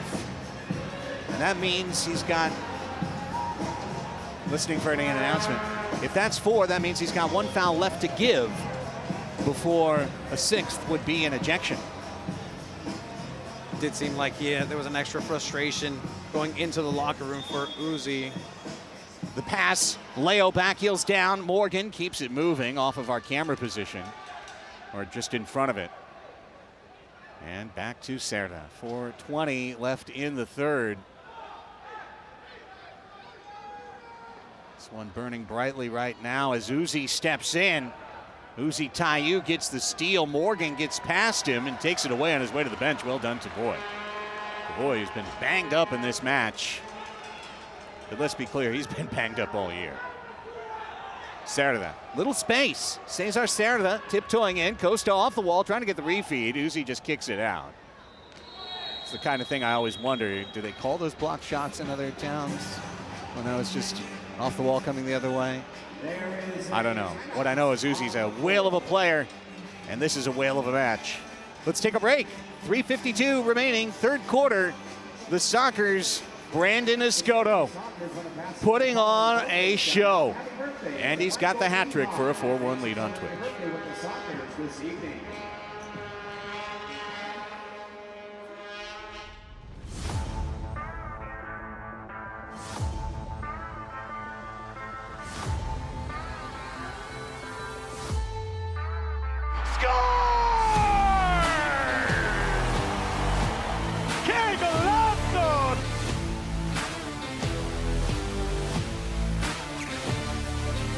Outstanding TVX video crew.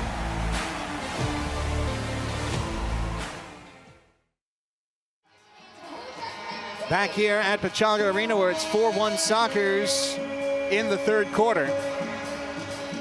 Let's show you what's happened so far in the Ron Newman Cup playoffs. The upset of the season. The 4-seed Milwaukee undefeated Monterrey. Match 1 saw the Flash do what they did all year, down 2 on the road, come back, tie it late, score in overtime, win 8-7. We said, well, the Magic's just continuing, but you knew it might run out at some point. You might lose a 1-goal match at one point. That was their 11th 1-goal win, or 1 or 2 goal win, and then they come home. And oh my goodness, they lose 5-4, get to the knockout game. It goes OT 1-1, and Derek Huffman, Huff the stuff, into the top shelf. What a goal. Milwaukee beats Monterrey, ends the undefeated season. Tacoma, hey, they took down Chihuahua at home. They got that win streak out to 11 in a row, all competitions.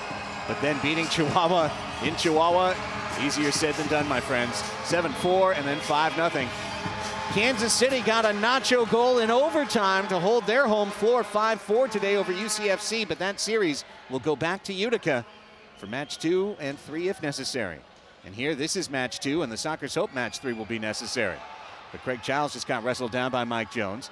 Ball back to Charlie, who's back out there. Charlie Gonzalez back out on the floor for San Diego after being in some obvious pain earlier this quarter. Paul Savage, the magic fingers, do the job again. The Sockers athletic trainer, beyond compare. Cardenas. I mean, this man's been so busy. So many guys have been banged up this year, including Childs. He goes down, no harm, no foul. Felipe stepped in on the steal, but the pass eluded him as he tried to feed Mitchell Cardenas, and Mike Jones took it over.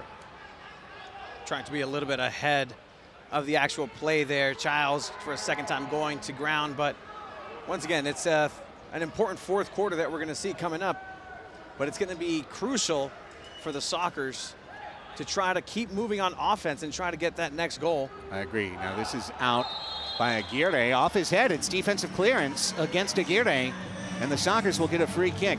I was just about to note, Tony, that hard pressure that we've been seeing from Texas, we're just a little bit backed off there on that last shift. And you know, as I spoke to Brian and spoke to you about before, you know, hang on, first this. Childs, the fake, the roll, Charlie, the shot, kick save, rebound, second try is off the frame and up into the high netting. And they will get away with it, but it is not that time, it's not close to that time.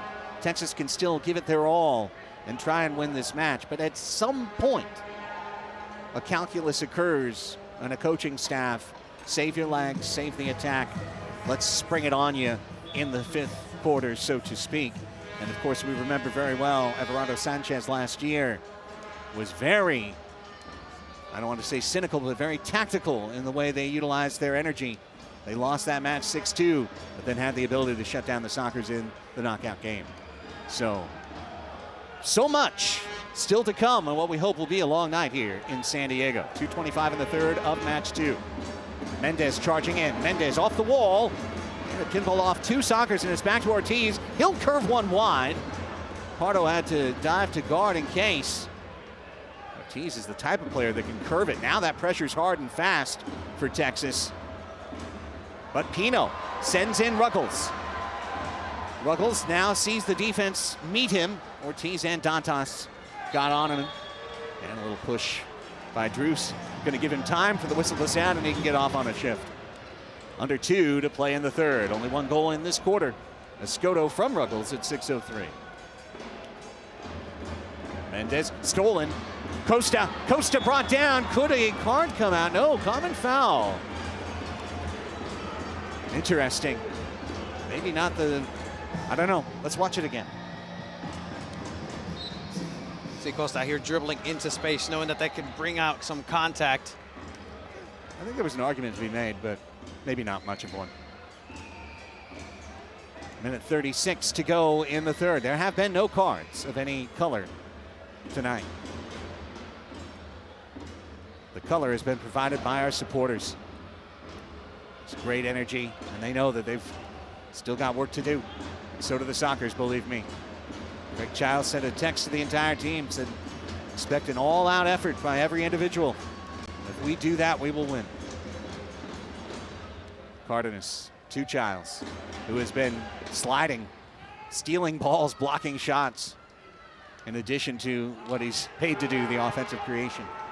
This is a wing out, and this is an interesting moment here. Sockers were in a change. Well, they came crashing out as Cortez had winged one down, trying to spring a quick outman rush. 56 seconds in the third quarter. Texas probing. Mitchell. Aguirre. And Uzi. Uzi Tayu. Trying for the little head fake. Dantas now with Uzi running off him. Dantas on the pick and roll. He's denied, well defended by Mitchell Cardenas. 30 seconds left in the quarter. This is a no mistakes, high intensity moment for San Diego. Cortez is going to add his foot to the equation, much like BJ McPherson did in the media game. The only player in the history of the media game to score on Tony Sanchez, and it was the keeper coming up in the closing moments. The shame, I'm just on a level of 1 to 10, the shame. I just have to say that I like to commend the effort of a fellow goalkeeper. It takes a brave individual to get there, especially without gloves. Yeah, like Campos, BJ McPherson. But he's a hockey player who had a broken neck. I mean, he's fearless. Oh, yeah. He's completely fearless. Tavoy had it, chest. Boyo is hoping for a miracle. It will not happen, and the quarter will come to an end. And the Sockers add 1 to their tally and have 15 minutes to protect this lead and get to a knockout game. 45 complete, 15 remaining in San Diego. So Sockers 4, the Texas Outlaws 1. This is match 2 of the Ron Newman Cup Western Division semifinals, and we're back with the fourth quarter next. You're watching the MASL on Twitch.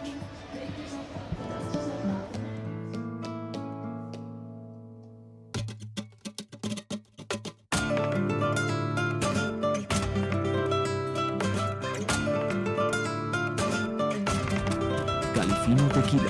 Treat yourself to the fino things in life.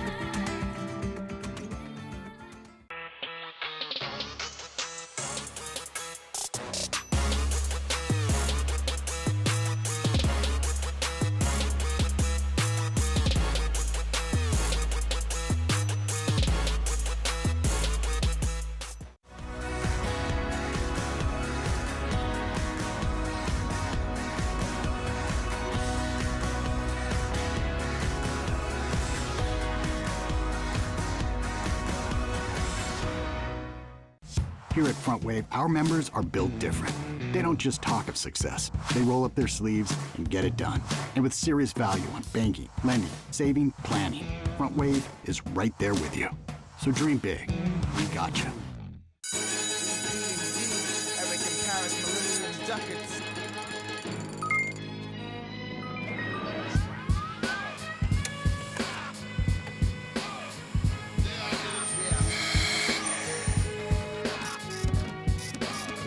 Hey, Medina, where are you going? To the game, Doc. To the game. Well, good luck with that. Don't wait for the pain. Call your Chiron today. Dr. Corey's office. How can we help you?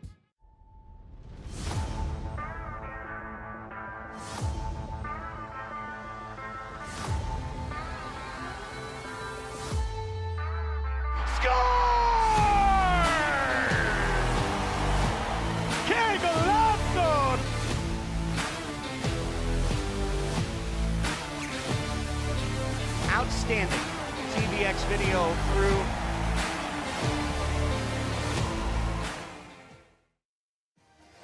It's the fourth quarter. The kids have cleared the Frisbees.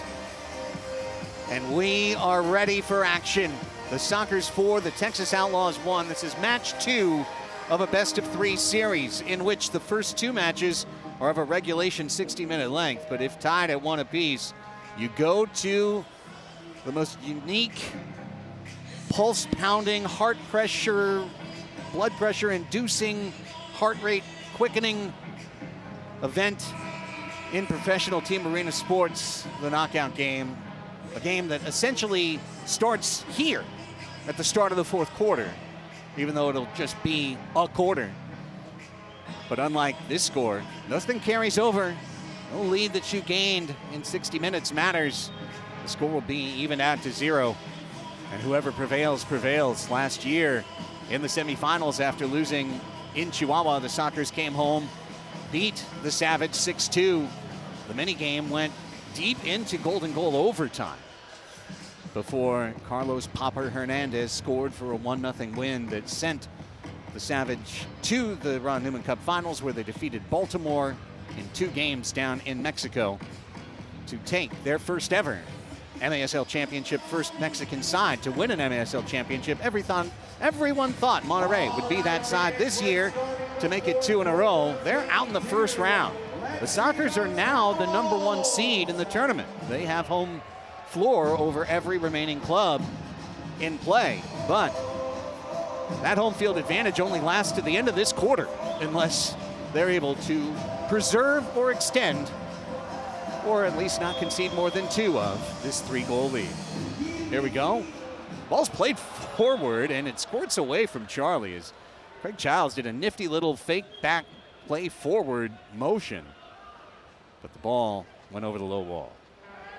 Opening seconds, Gutierrez knocked down the pass that was sent forward intended for Dantas. Then Dantas steals it from Pee Wee. These 2 players identical in every way. In terms of toughness, for sure. Now, absolute specimen. The players that are out there. There goes Pee Wee again. And that one just barely went out of play. Pee Wee's having one of those. One of those. He is on a good one. Runs down this ball. Absolutely everywhere, and this is what the Sockers have to be now. It's just incredibly intelligent and focused, not only to remain with the lead, but to not concede any sort of cards that put you in a situation for Texas to come back, because again, this is still anybody's game, even though it's a 4-1. We saw Sockers score a flurry of goals in the first quarter. Here's Felipe. Has Tavoy! He's got the goal! Tavoy his first of the playoffs. Stay on the floor, Tavoy. Remember those your ankles never hurt when you put one in the net. 5-1, Soccer's looking increasingly toward the knockout game. A great play here, great through ball vision by none other than Drew Ruggles once again, threading that ball. Enough for Felipe, it went Feli to just lay it off to Tavoy Morgan. What a great goal here. And again, it's that patience all the way from the back, surveying the entire field, recognizing the run that Gonzalez was on. I know Tavoy is happy to get that one here. That could help not only this match, but the one that could follow. Never over, even a 4-goal lead. And as you see, the Outlaws are going to make their try right now. They're going to try right now, and they might get one.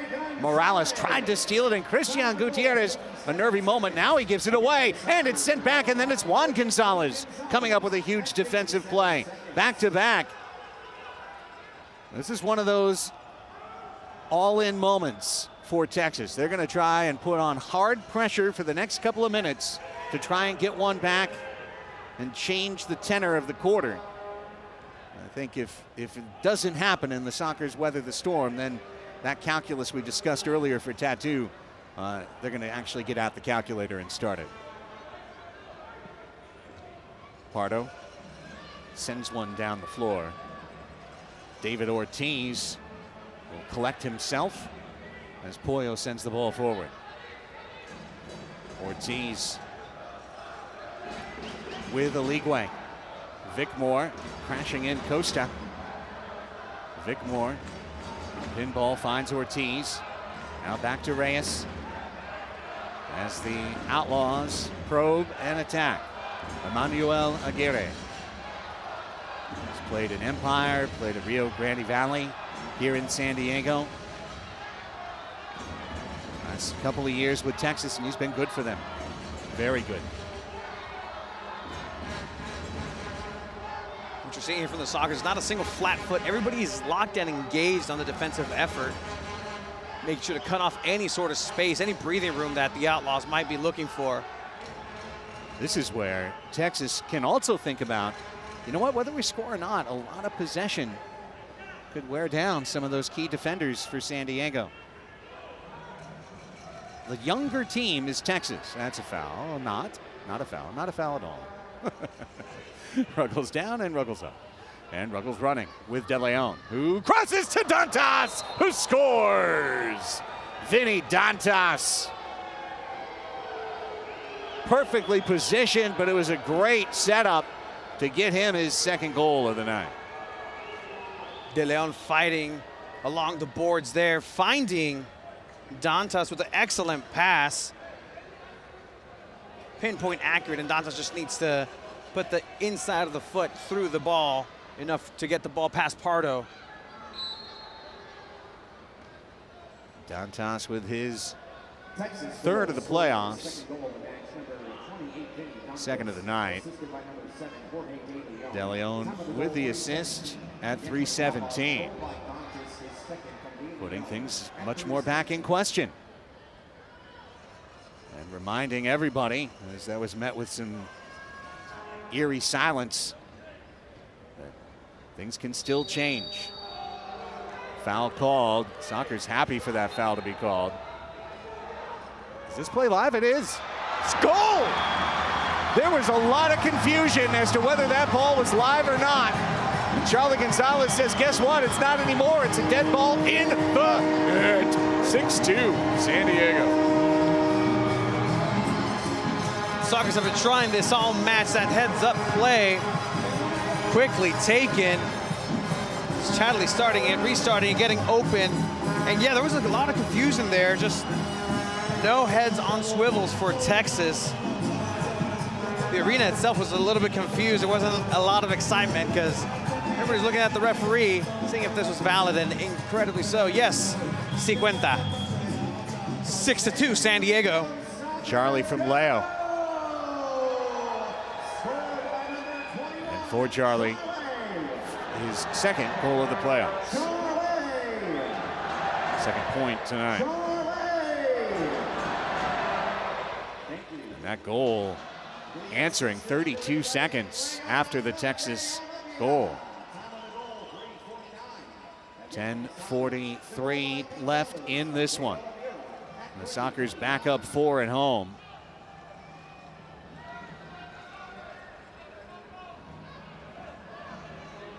Really could see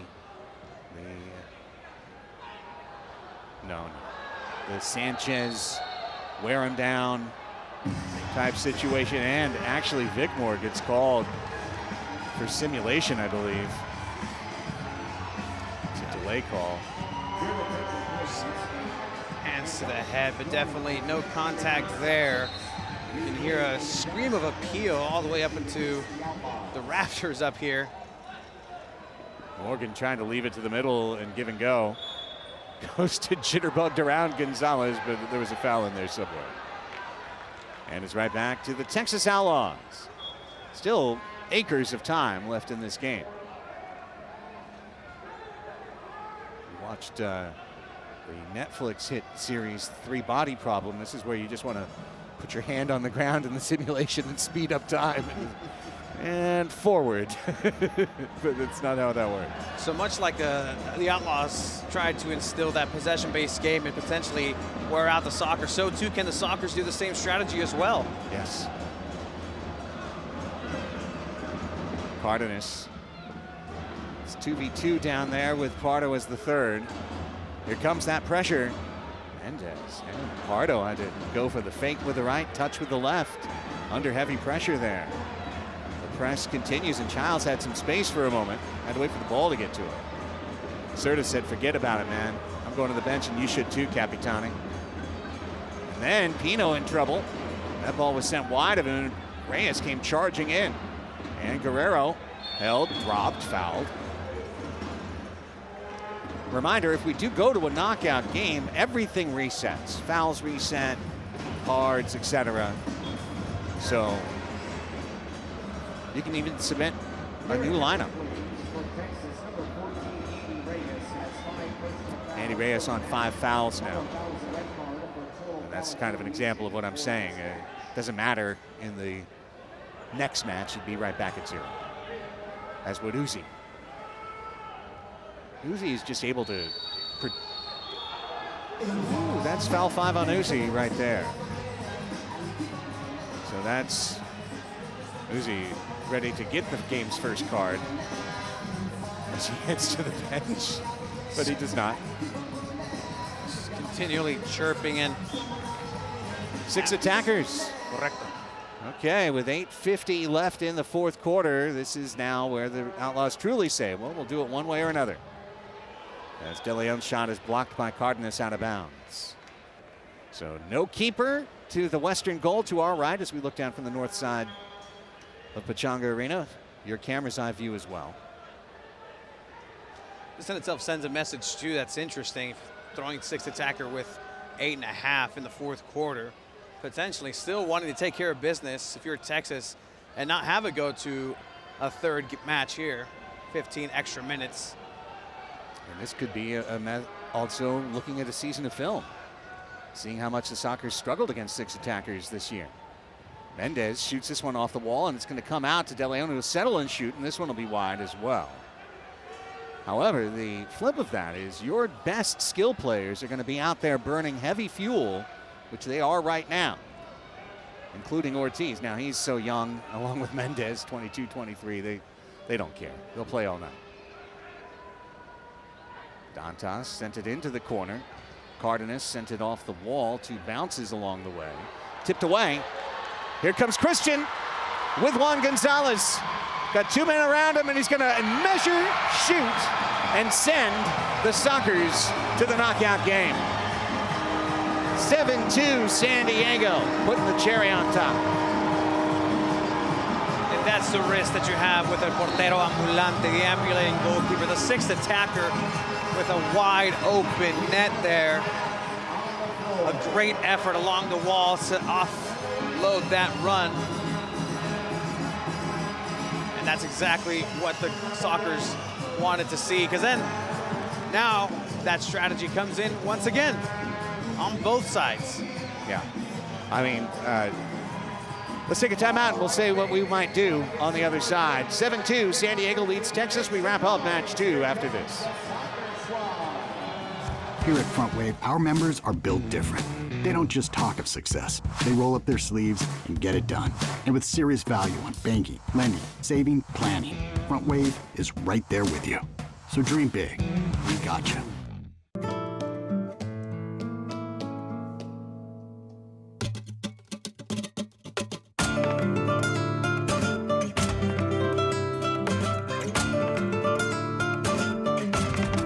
Califino Tequila. Treat yourself to the fino things in life.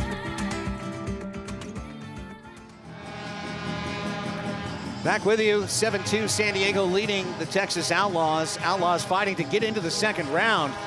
If they make it there, they won't have several of their top players. 4 different Outlaws called up to the U.S. futsal national team. Luis Morales, Sebastian Mendez, David Ortiz, and Eric Macias. Also from the CONCACAF Championships, of course, in Nicaragua, April 13th to the 20th. The rest of the team, other than the 2 UCFC players, Milton De Andrade and Frank Tayu, they're sticking around to play their playoff round, but were the Outlaws to advance that second round in Chihuahua, in all likelihood they would be without most of the team's offense. They'd have Dantas. They'd have a lot of heart and a lot of soul. But Savage would have home field and a depleted Outlaws side. And we wish them well, and also Coach Everton Herrera as they get to battle in Nicaragua. Just talent all around scattered, and just the different iterations and disciplines of soccer coming into the MASL to make this the beautiful game that it is. Reyes and Ortiz and Dantas. And the 6 attackers continue. So they took the timeout, but they took the timeout to rest their legs and keep trying. Down 5 with under 7 to play. Dantas.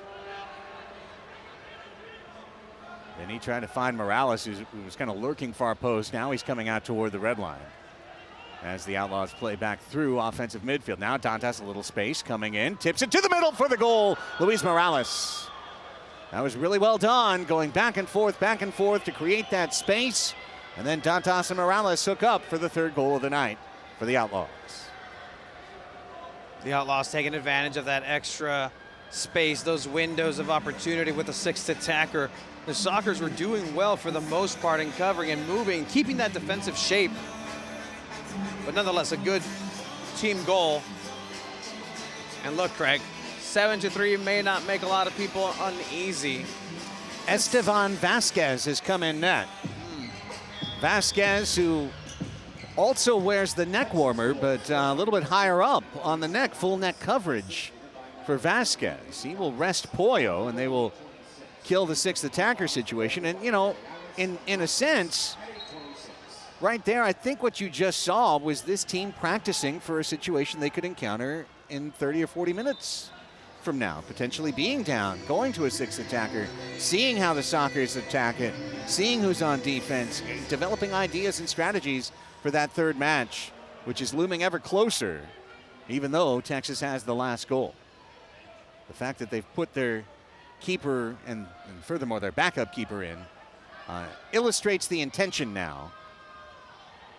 However, if no whistle sounds, plays like this will lead to potential goals. And here comes Mitchell, and Alikwe's pass was not the one he needed to get an auto goal right there. Now Vasquez is off, and the 6th attacker is on. Ortiz is back with 5:45 remaining in the 4th quarter. San Diego's 7-3 lead. Back under pressure. And back out there, Morales, Dantas, Reyes, Macias, and Ortiz once again with Mendez. All those futsal stars are out there together right now. Over to Dantas. He's the man. He's got 2 goals and an assist tonight. Playing some of his best soccer of this kind of second part of his career. Ortiz sending it forward and calm under pressure. Drew Ruggles, ball went past him. He just sticks out the chest, drops it where Boris can pick it up. Final 5 minutes of match 2. Here comes Dantas. He forced Pardo into a blind kick into the corner and then is chipped down the floor. It's brought to you by Calafino Tequila. Enjoy the fino things in life. Visit CalafinoTequila.com. Off comes Vasquez, on comes Ortiz. Back to 6 attackers. 4:42 in the fourth quarter. More pressure. Soccer's extending their pressure right now on the 4-on-3 in the middle of the field, but there's the outlet. And here comes Macias. Macias looking for the back post. Morales turns and twists one high and wide. Interesting strategy there with Macias, who was the player to come on, was held by his bench, almost trying to simulate whether he was going to come out or not. Eventually got that space and a chance for Texas. And definitely looking at this strategy moving forward, it only takes one goal if it gets to the sudden death option. We saw a second quarter now here, a foul. Foul on Costa, fouling Eligwe. It was a second quarter that was not very goal-filled, and only one goal is what it needs to be in that situation. So something to take note potentially for later on tonight. Costa, 3 fouls in the half. Of course, it's tough to even get him on the floor when you're facing 6 attackers. Soccer's key defenders are out there, and the key attackers for the Outlaws remain out there. Dantas and Ortiz. And across to Andy. Over to Morales. Good passing, good connection. Foul on Churras in the middle as he and Reyes bumped. 3:43, they just restart, they keep it moving. Ortiz down to Dantas. Keeping the pressure on San Diego. And another foul, and Brian Miller blows a longer whistle to tell Brandon, like, dude, chill. Scratch his pocket there, almost considering a card. Yeah, Blues getting itchy. Reyes, 3:18 in the fourth. Off the wall. Dantas keeps it alive. Some really good possession by Texas here. They are doing what they want to do with the ball right now. And it's back to Reyes, who's at the top of the umbrella with Ortiz. Very, very few changes. They've been just rolling with the guys they have. Now Dantas crosses, a little hard for Mendez, stepping in Pee-wee.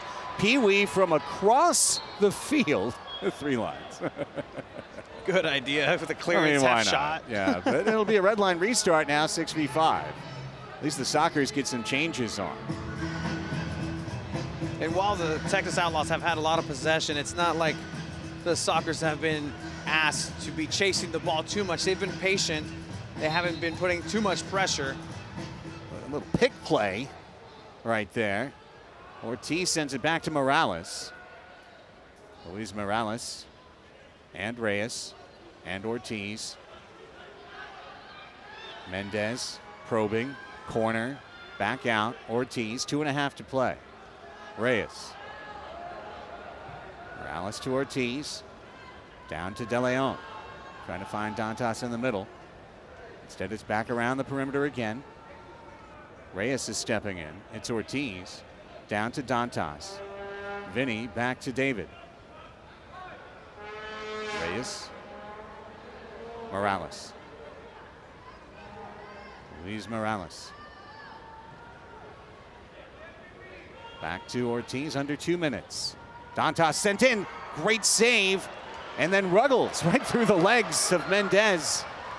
And this one will at least be sent forward for a moment. And then Ruggles says, please, please, please. And Pino's a little bit behind the play. The Outlaws are saying, send it forward, but Guerrero's now in place. Reyes over to Morales. These guys have just been playing the last 7-8 minutes straight, basically. And some of the intangibles, right? They have the... Now in the middle. Great block by Gutierrez. Dantas throws his weight around.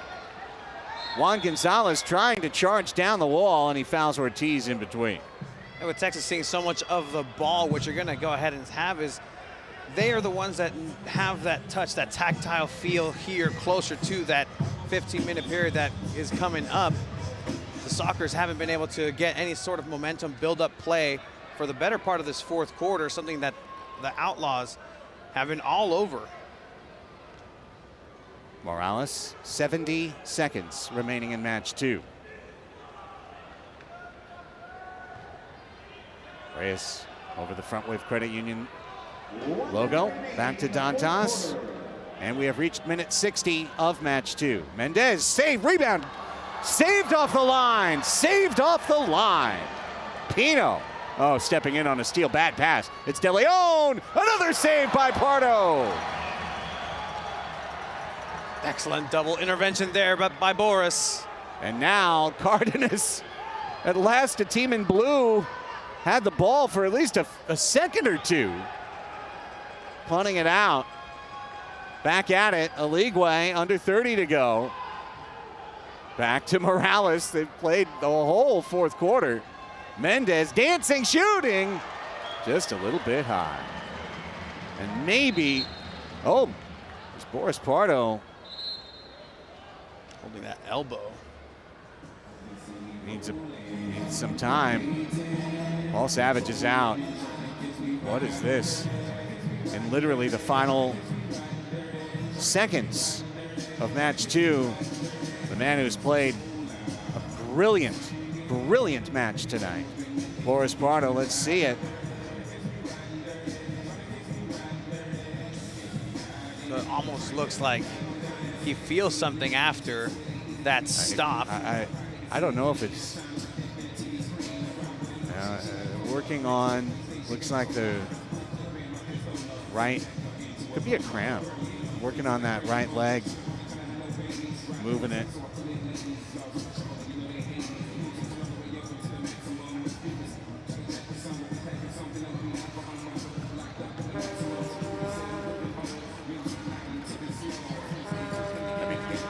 Go ahead and put Xavier in for the final 18 seconds just in case. I believe so. I mean, there's, look at Boris.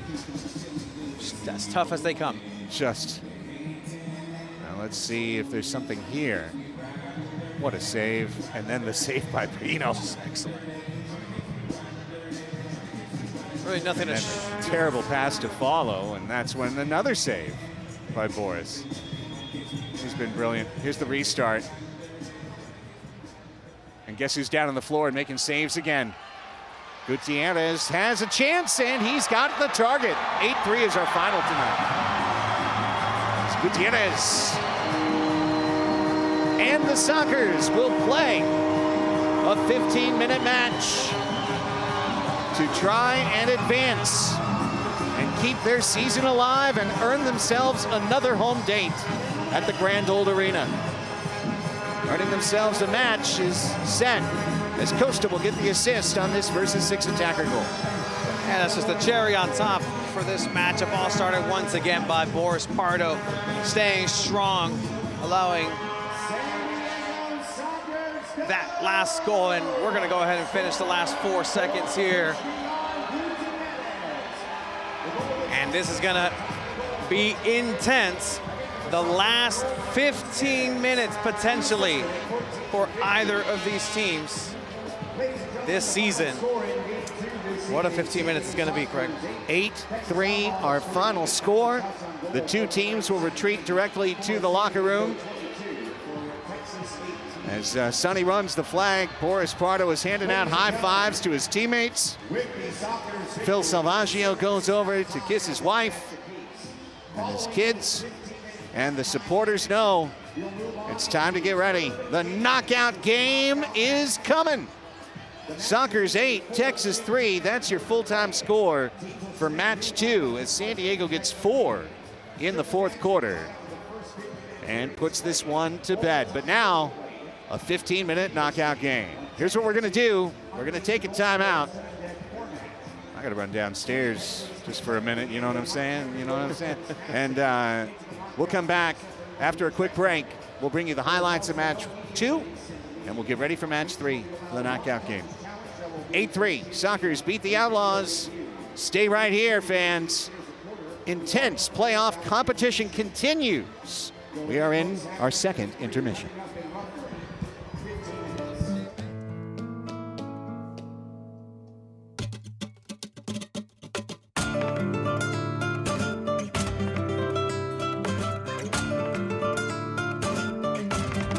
Califino Tequila. Treat yourself to the fino things in life.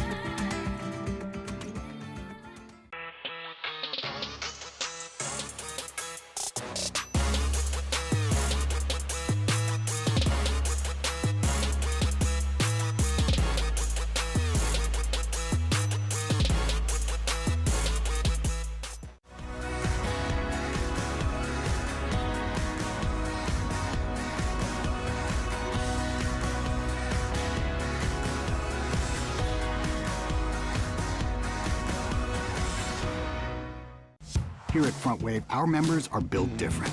They don't just talk of success. They roll up their sleeves and get it done. And with serious value on banking, lending, saving, planning, Front Wave is right there with you. So dream big. We got you.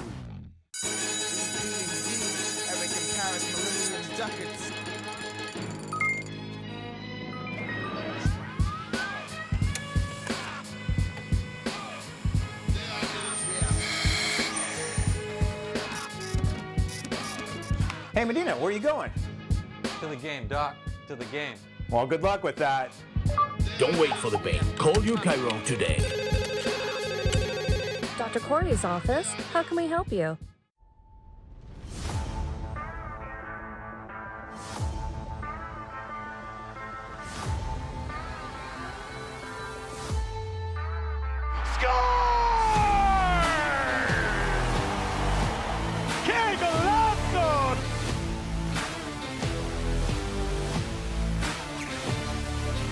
Outstanding. TVX video through.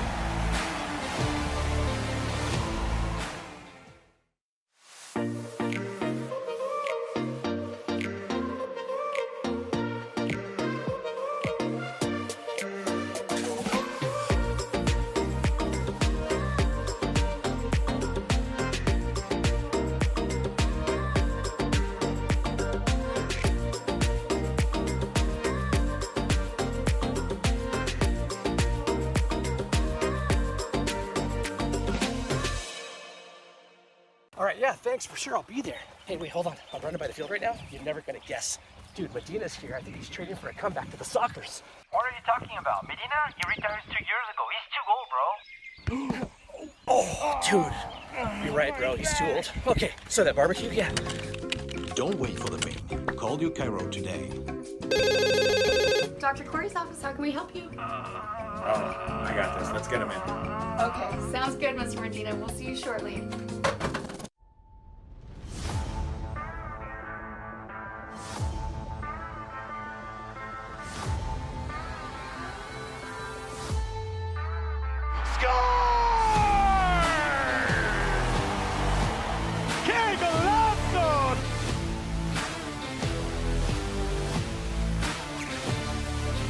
Outstanding. TVX video through.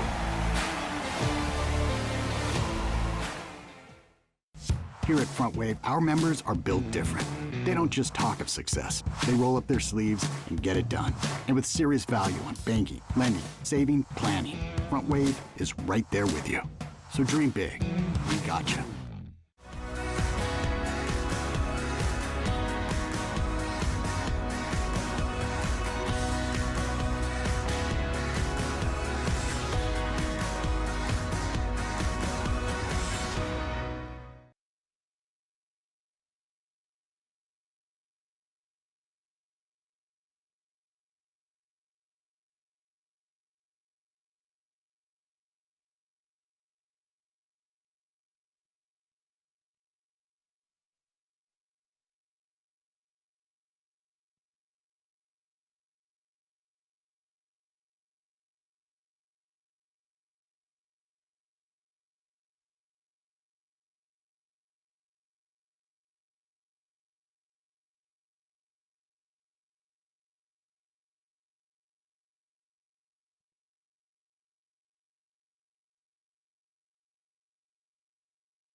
We are back with you at Pechanga Arena, San Diego for the knockout game. It is time for match 3 of the Western Division semifinals.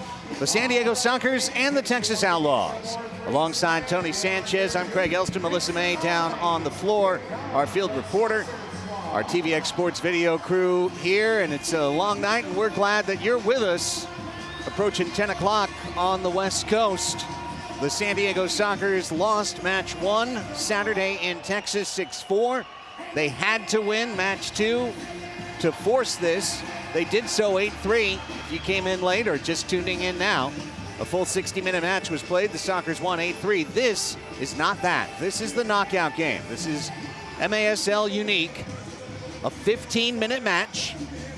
Essentially, it is as if you are starting at the beginning of the fourth quarter in a 0-0 game. So it's a full 15-minute quarter.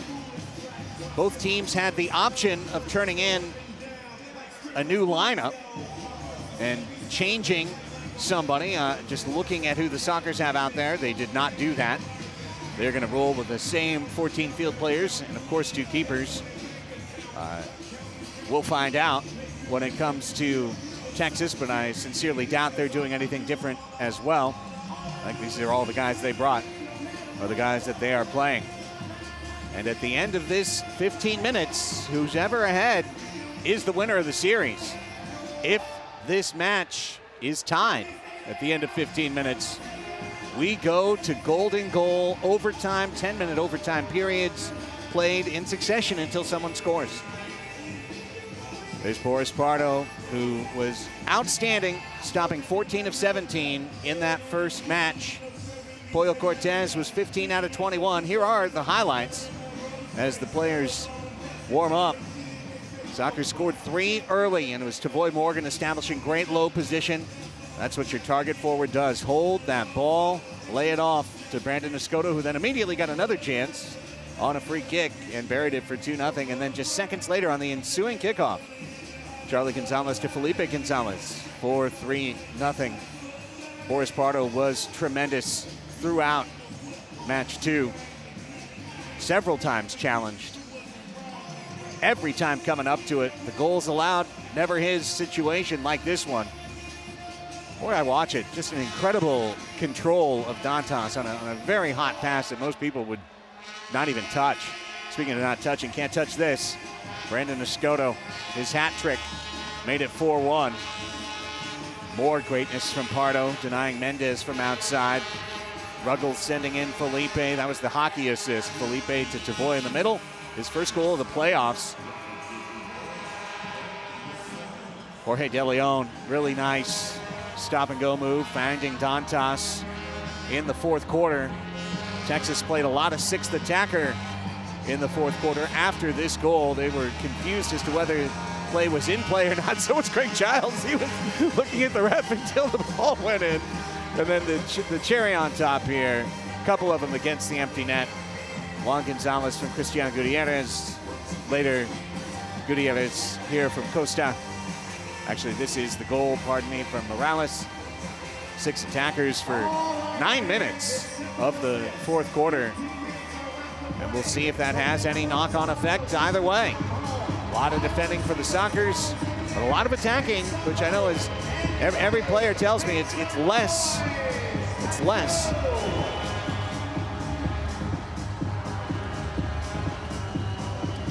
Getting Salazar for Pee-wee. Really? So Luis Pee-wee Ortega unable to answer the bell for the knockout game.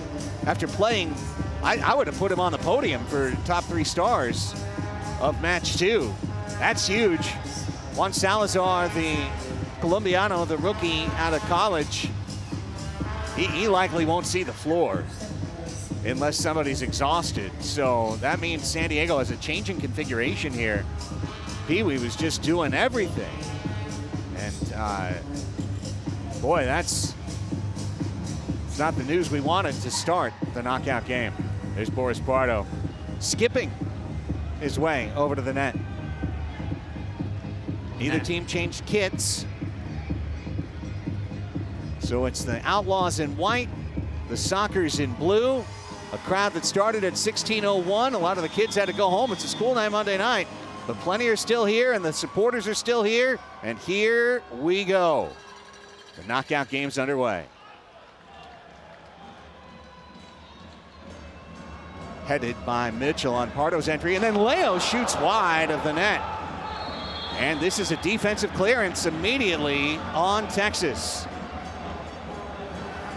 And now you're going to see both teams needing to have their best 15 minutes of the season. Sockers with a set piece here. Step over, kicked away. That was going to go wide, but no chances taken by the Outlaws.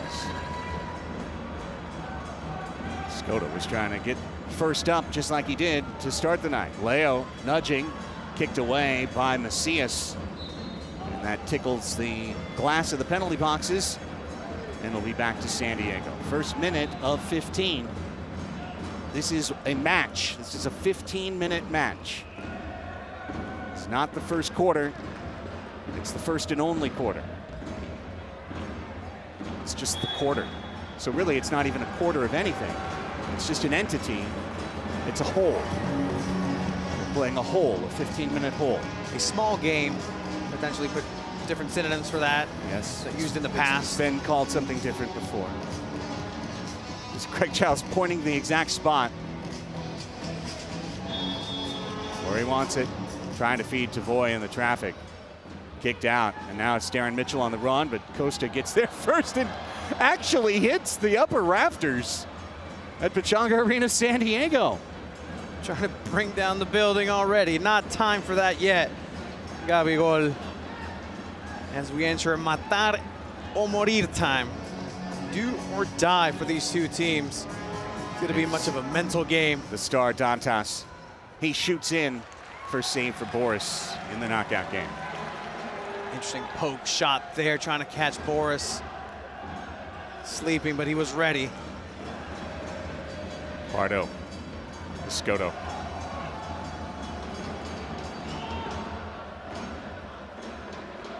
It's out to Serta, takes a step, his shot blocked. Looked like the arm might have been extended. Mendez is the man who defended right there for the Outlaws.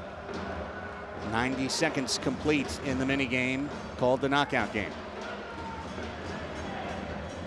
Charlie Gonzalez to Escoto. Sending it forward. Tavoy's trying to ward off his man. He's got Mike Jones on him. Flicks it over. Pollo juggles and holds on. Difficult to catch that on the first try, especially with the wall coming in for Pollo. Nonetheless, he got that done, but mistake here. Serta back to basket. Gave it away. Pino charging in. The defender, Guerrero Pino, fires high over the Sockers Kicking K logo, and now Pino will head out of play. Pollo thought that was funny. Oh no, he's wincing, sorry. 12:50 left in the knockout game. Here's Luis Morales. Cardenas kicks it away from him. Gutierrez trying for a sidewall pass, draws a foul. Again, remember, all fouls reset, everything resets. Doesn't mean that the physicality of this can be for real. Commit 3 fouls in the quarter and still be in play. Like I was saying, it's much of a mental game now. As speaking of mental here, Gonzalez sent it forward to Reyes on the Pardo pass up the field, and stepping in Costa. Reyes was trying to dribble the whole team, and you know what? He almost did. Pressure coming. Pardo forced into a tough play. Dantas knocks it down. Shot wide, Macias, and forced into a defensive clearance was Gabriel Costa. And here comes the top of the arc for the Texas Outlaws. A couple of mistakes there by the Sockers, not really clearing it, putting Pardo in some sticky situations. And Dantas almost taking advantage of that. Here's Ortiz. Down to Dantas, just missed. Oh, he missed by 3 inches. Morales turning shot blocked by Guerrero Pino. And we have a handball against Texas. Dantas almost. So close. The offensive prowess of Texas that we've seen this entire... 6 men, 6 men. Looks like an extra man came on and jumped off for Texas. Kia Depina is asking the officials. It looked like the signal came from the 4th officials.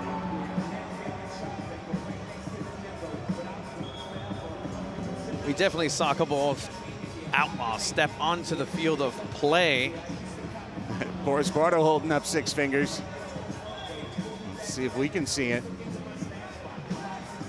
1, 2 guys came. Oh, 2 guys came over there. It came right back, but it was immediately called by number 38 in the booth. Our off-field officials: Ramiro Delgado, Dennis Vargas, Haley Morejon. To 2. It's helpless to the result here of this conclave of officials. Huge call here. Could lead to a power play situation. There have been no cards tonight. And they're going to say no.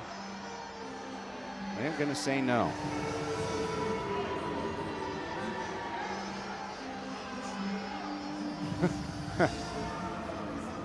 Phil is thinking about challenging.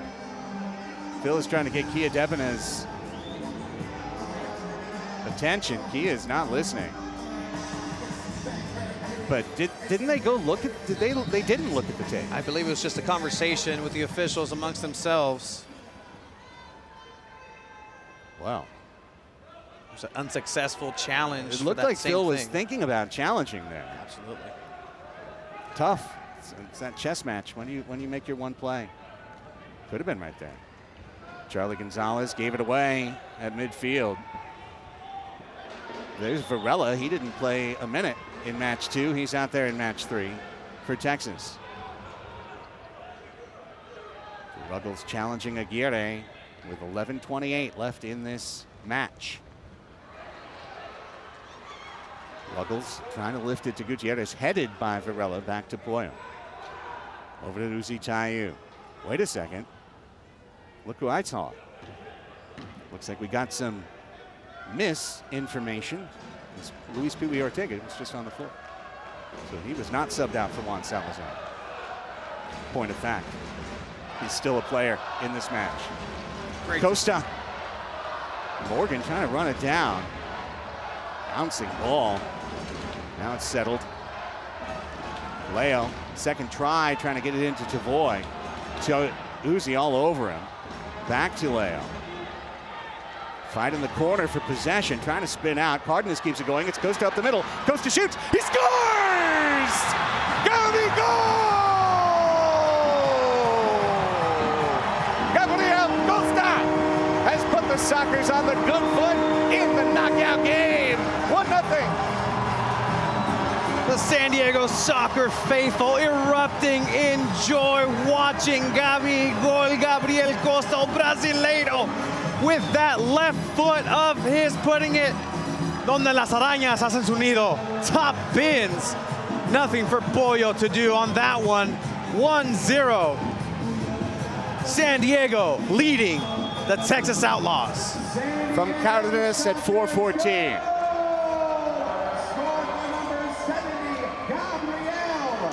Costa's first of the playoffs. Morales trying to get it right back. Save Pardo. Cody Ellis in the corner. Crucial save there. That assist was Cardenas. They announced it, Morgan on the floor.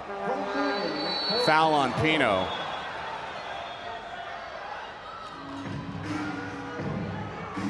Do some cleanup on the stat sheet later, but all that matters is the scoreline right now.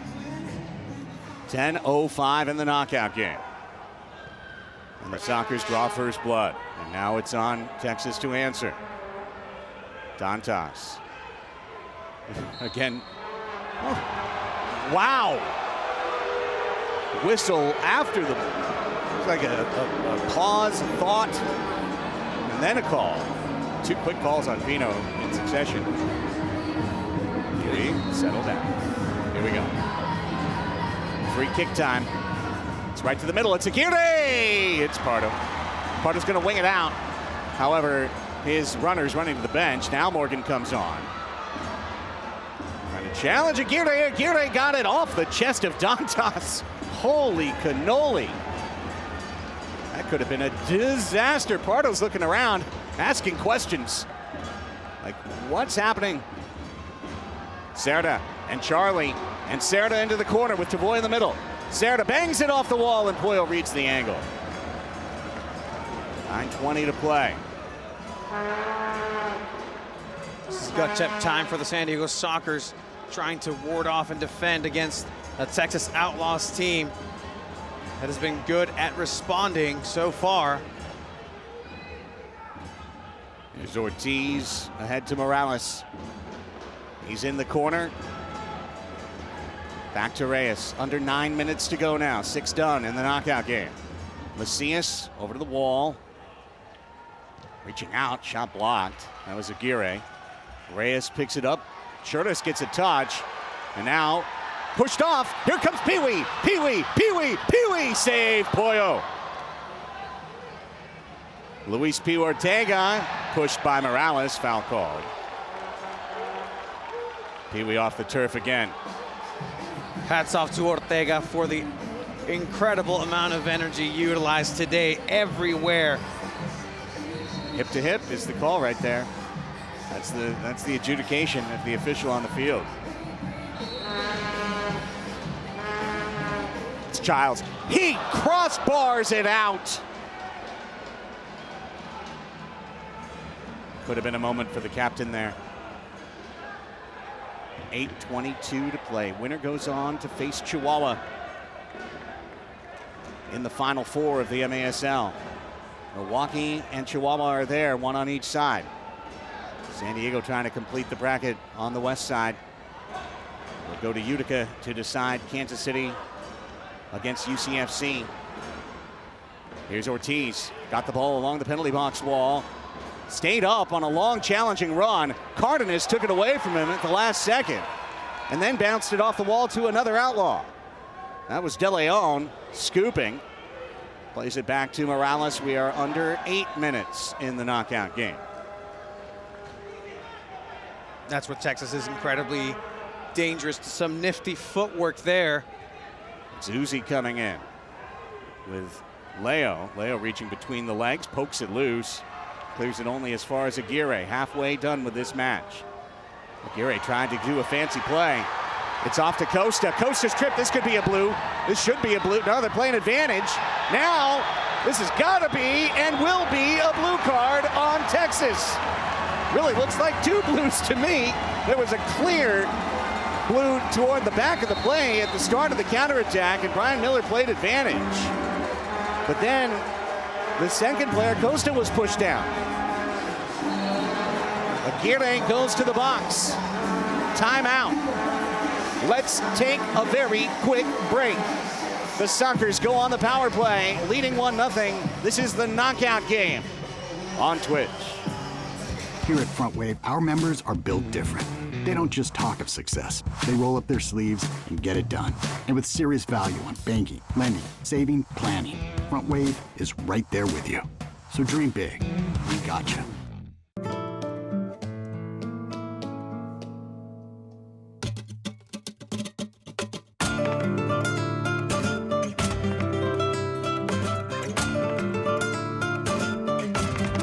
Califino Tequila. Treat yourself to the fino things in life. The Sockers are going on the power play. Emmanuel Aguirre is on the bench for a sin bin for a 2-minute penalty, but a yellow card was shown during this timeout. And we're trying to figure out on whom. Puyo had to be, well, it was held up. It was either on Tattoo or Puyo, and if it's on Puyo, he has to come out of the match. That would be devastating for Texas right now. So if it's on Tattoo, it's nothing. Just another fine for Tattoo. But if it's, and here's the discussion. Let's first now look at the blue card. That was the steal. Okay, I guess they didn't call it there, so they're calling it here, and that's clear. Back to the arm to the back of the shoulder, denying a cleared scoring chance. And Aguirre gets the call. I don't know, maybe Felipe just went flying on that last one, or maybe someone, okay, we're gonna do a review here on what? Wait a second, what are we doing a review on? I'm pretty sure he just pointed Pollo to the, he sure did. He sure did. Oh my goodness, Eduardo Pollo Cortez, you just can't do that, man. You just can't do that. Not the time to be having a mental mistake to go to the sin bin with the yellow in the final quarter of this triumvirate matchup. And there was a challenge thrown. I think, first off, I don't know. Second off, I believe what they are attempting to challenge is what we thought was maybe a blue card at the beginning of the play, which would be 2 blue cards and would be a 5v3. So this is, you're running hot at the table and you're trying to double your stack here. And Kia Depina will watch, and so will we on MASL Video Review. Did he get tripped by Aguirre there is the concern. Any sort of contact would warrant that decision. It seems like, do they click heels? There is yeah, maybe. Yeah. Both players react. I mean, he's not going to just fall over. But here's the call.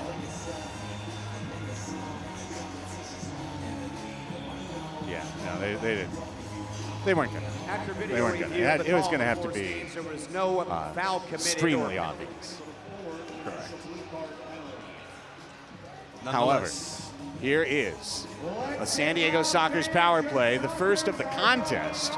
It will be contested against the backup keeper, Esteban Vasquez, who must play the next 5 minutes plus any dead ball. Of course, he might be running off for his 6th attacker. See if the Sockers can get a big one here. Power play begins with Leo and Charlie. 2 minutes for charging. And on goalkeeper number 1, Eduardo Cortez, a 5-minute yellow card penalty for the set. Time of the penalty is 7:44. Really an opportunity to see what the Sockers have been practicing in the power play situation, something that they've got better towards the last part of this regular season. Yes, they have. Under 7 to play in this match now.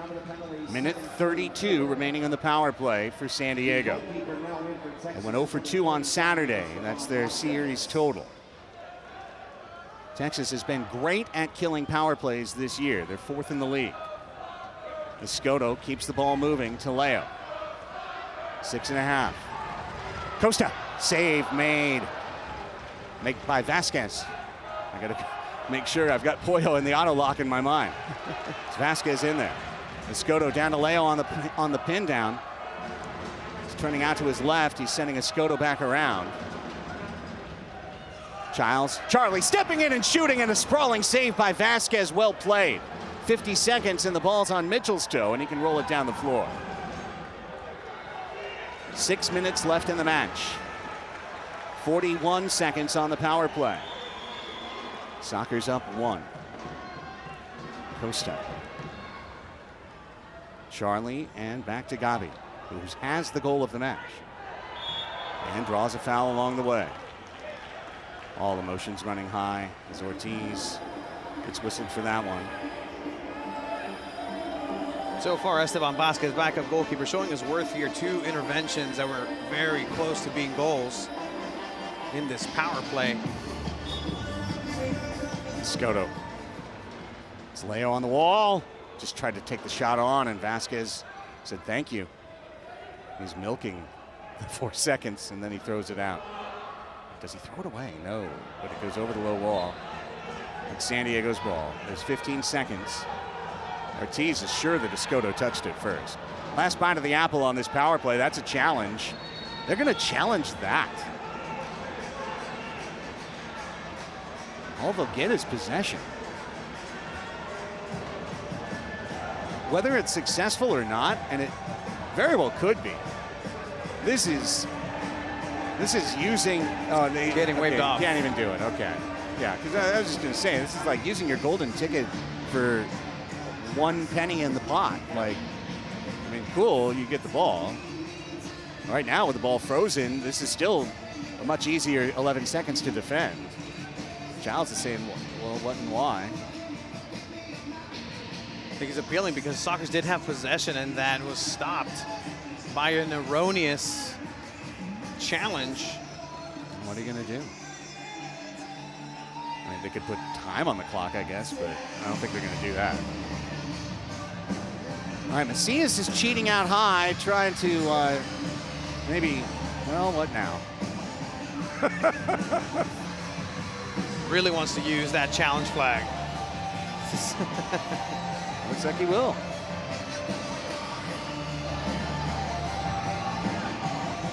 Miller has a flag.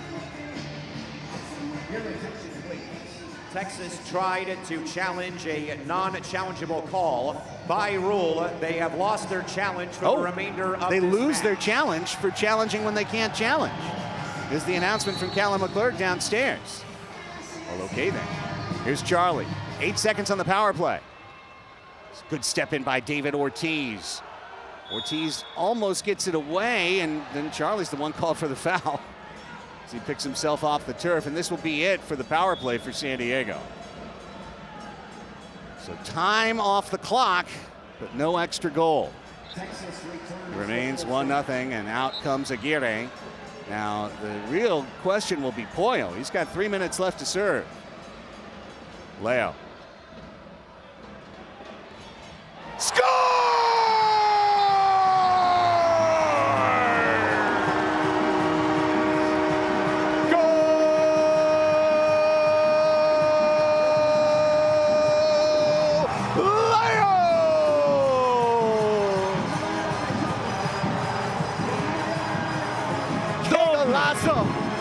Doble brasileño in this third game. Golazo with the left foot. A beautiful shot. Nothing for Vasquez to do but try to fly to make it onto the cover of where that picture's gonna land. That's a fantastic, fantastic goal by Leonardo Gioliveira. We have reached the final 5 minutes of the knockout game presented by Calafino Tequila. Enjoy the Fino things in life. What's Fino than Leo? CalafinoTequila.com. Make mine a doble. Giles chipping on. Now the question, when do they go 6 attackers? Escoto trying to make the answer too late. Here's Serna. Charlie, Escoto, Churas! He did it! He did it! He did it! Churas! Looks to send San Diego forward and through to the round of 4. El tijuanense haciéndolo de nuevo once again. Churras Escoto with that hecha por la mano de Deus. That left foot, that shot in the space. Been getting it done all season in the most important time now, 3-0. Trying to send the Sockers into the next round where they are very familiar. Trying to reach a showcase of immortals. Ron Newman Cup playoffs. Gabe shows it. They don't want to let this be the last night on the Midway. There's something special about this building. There's something special about this crowd, this team coming together when they need to in the biggest stage, when the pressure is on. The Sockers answer the bell. They will go to 6 attackers. And as we said, when would they do it? The answer is maybe too late. There is plenty of time left. I just want to make that clear. There's plenty of time left. In fact, there's acres of time left. And 3 goals in indoor soccer It's not like 3 goals in outdoor soccer. It's not even like 3 goals in hockey. Not even close. More like lacrosse. Still an entire desert of sand in the hourglass here. But now, 6 attackers, an empty net on the western goal, where the Sockers want to pound a couple more goals in. Churras with that huge 3rd goal. This gives them, if nothing else, one free pass here for a well-executed play before you're back to that 195 heartbeat per minute. And this is where what we were talking about earlier can pay dividends for Texas. They know the strategy they want to implement in 6 attacker. Good step in pressure. Gonzalez has passed the red line. Now Pee-wee. And at the last moment, Texas gets it back. They were seconds away from a clincher there. Dantas is coming in, Morales is coming around, and Pardo's got the ball. And another minute is leached, and here's the throw out. Vasquez is trying to come back. He will not get there! Felipe Gonzalez has given San Diego what appears to be an insurmountable lead in the knockout game. Knockout punch, Felipe! Hey, juego, what a game that we're seeing here by the San Diego Sockers, doing everything they want in this final quarter of action. An empty netter, but a team effort, being incredibly smart. The San Diego Sockers know that they have to be inch perfect to not allow the 6 attacker play damage them, but Texas is going to keep trying. Pardo gets that assist. Give the assist to number 27, Boris Pardo. 3 minutes left. The Texas Outlaws got off to a great start to this season. Looked to be the direct challenger to San Diego and Chihuahua in the West. Injuries just ruined this team's season. Luis Morales led the league by a mile with 26 goals when he had to go out. He only played 14 matches in the regular season, denied what could have easily been an MVP Golden Boot campaign for Morales. The national futsal team has drained the well of resources and now apparently will do so when the season is over. That's a foul on Gonzalez, coming right through the back of Tavoy Morgan in the end of this long night's contest.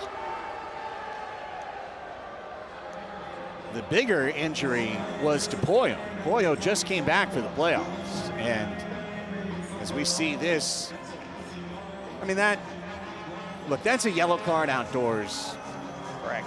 100 out of 100 times. 100 out of 100 times, that's a yellow card.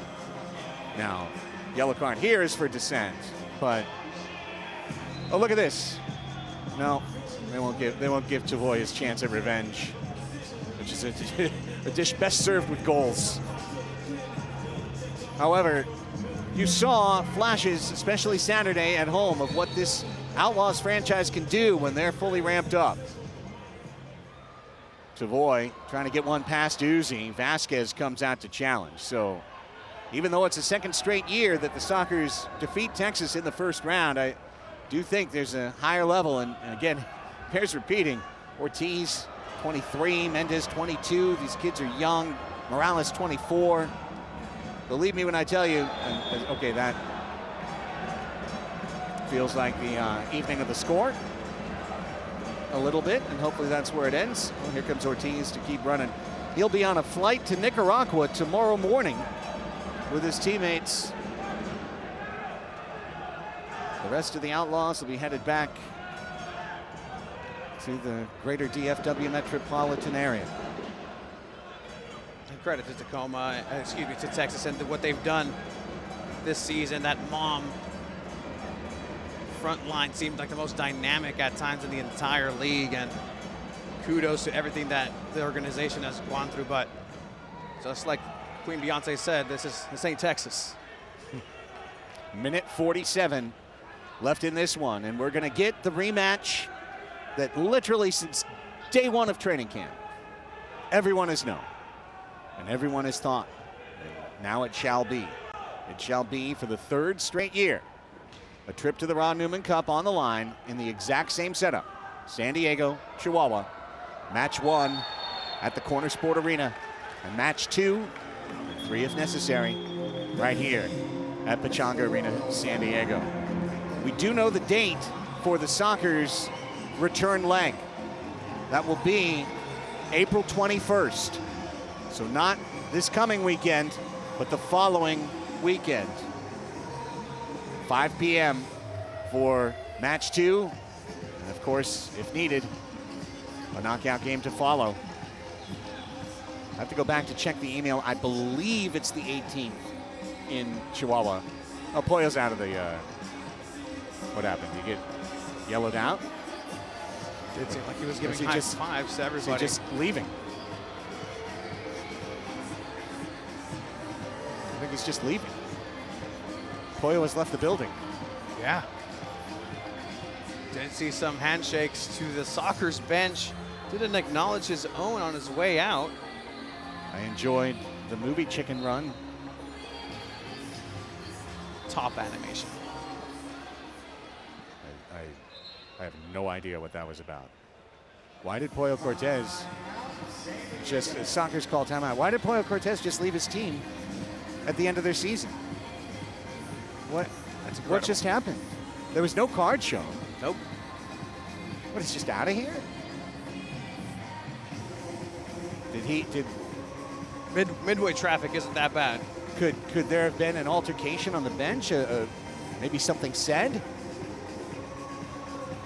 We are speculating because now what?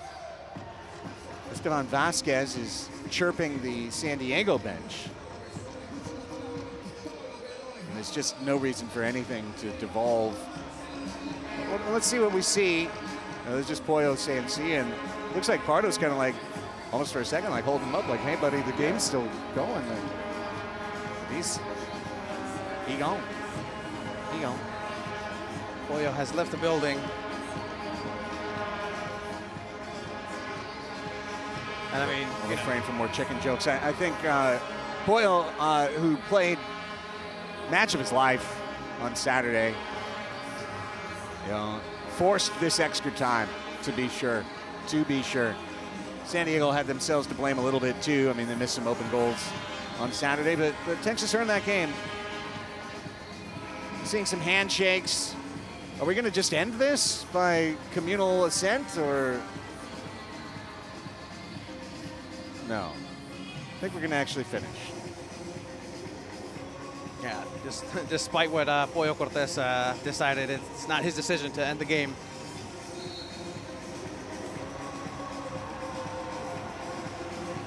Pardo and the Phil saying, "Let's go." Pardo and the Texas bench. Man, it looks like he's got a smile, but sometimes that could just be a cheeky smile of success.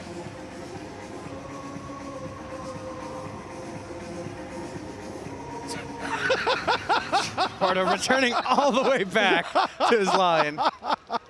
I could only partially lip read that, but okay. Well, play continues.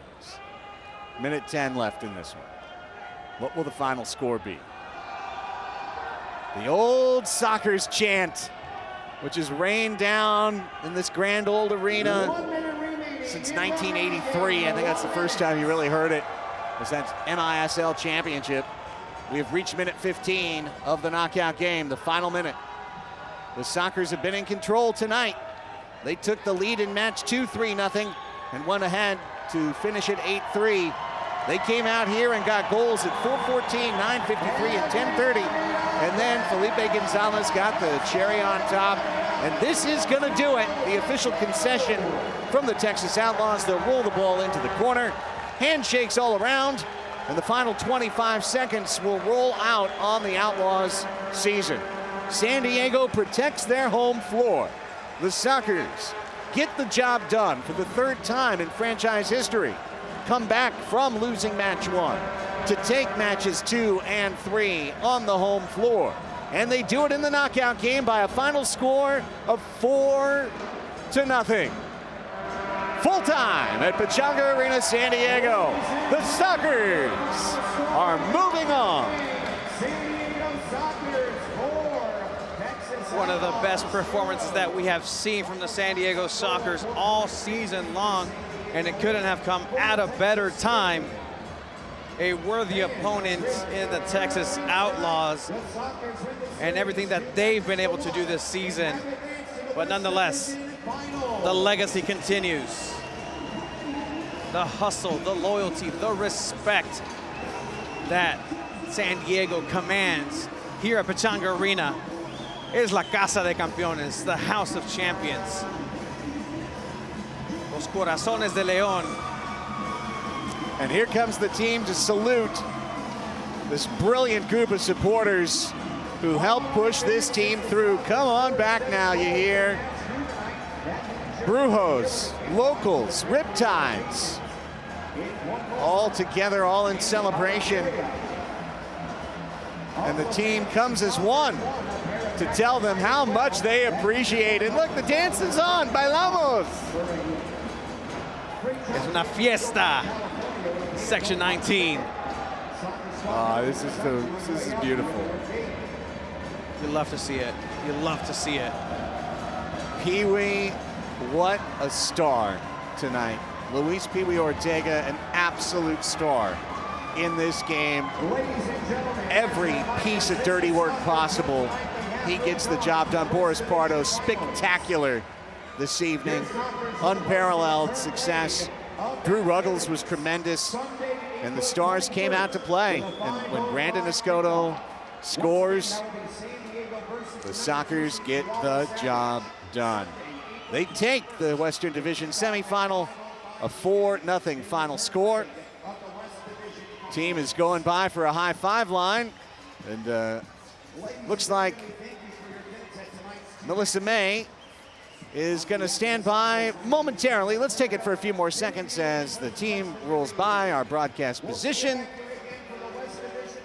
3, 2, Drew's the last one. Goes right through the shot, and here we go. Melissa May with Boris Pardo. Boris, as a veteran leader of this team, you were able to pull off not one, but 2 very important wins tonight. Why is this team so special? I mean, it's the depth, the quality, the fight the guys have. I mean, we knew that we were going to have opportunities and chances. We played well. We had a decent game. The ball just wasn't going in, and Pollo had an amazing game. So that's indoor. You got to respect that. He had a great game. But we're home. We're going to play the same way. We're going to get plenty of opportunities. We just got to be patient, put them away, and defend. And everybody defended. Everybody put their bodies on the line. So, I mean, it's an amazing group, and we show up when we have to. You absolutely do. First game, you were 14 of 17 saves. Then you went on to this mini game and got the pivotal shutout. How were you able to do the epic performances in both games? I mean, everybody has to do their job, and that's what we said in the locker room. We, if you're man-to-man, you know, you defend man-to-man. If you get beat, then I got to be there to help you. But we all do our job. So I think today was the most focused we were, and we're ready for the next round. These games you separate the good players from the great players. What do you have to say? You're talking about your defense, but your offense was pretty epic as well. Yeah, I mean, Brandon's a great player. Charles, I mean, Gabi, Leo, all those guys are amazing attacking players, you know, but they've worked both sides of the ball. So that's what makes them even more amazing. So what means more to you, getting an assist from your knees or the shutout in the mini game? Shutout. I'll take a shutout over assist any day. Are you ready to take this team all the way? Yeah, we're ready for another cup. We're going to bring one home to San Diego. We're ready. Thank you, Boris. Thank you, Melissa. Boris Pardo, all told tonight, 17 out of 20.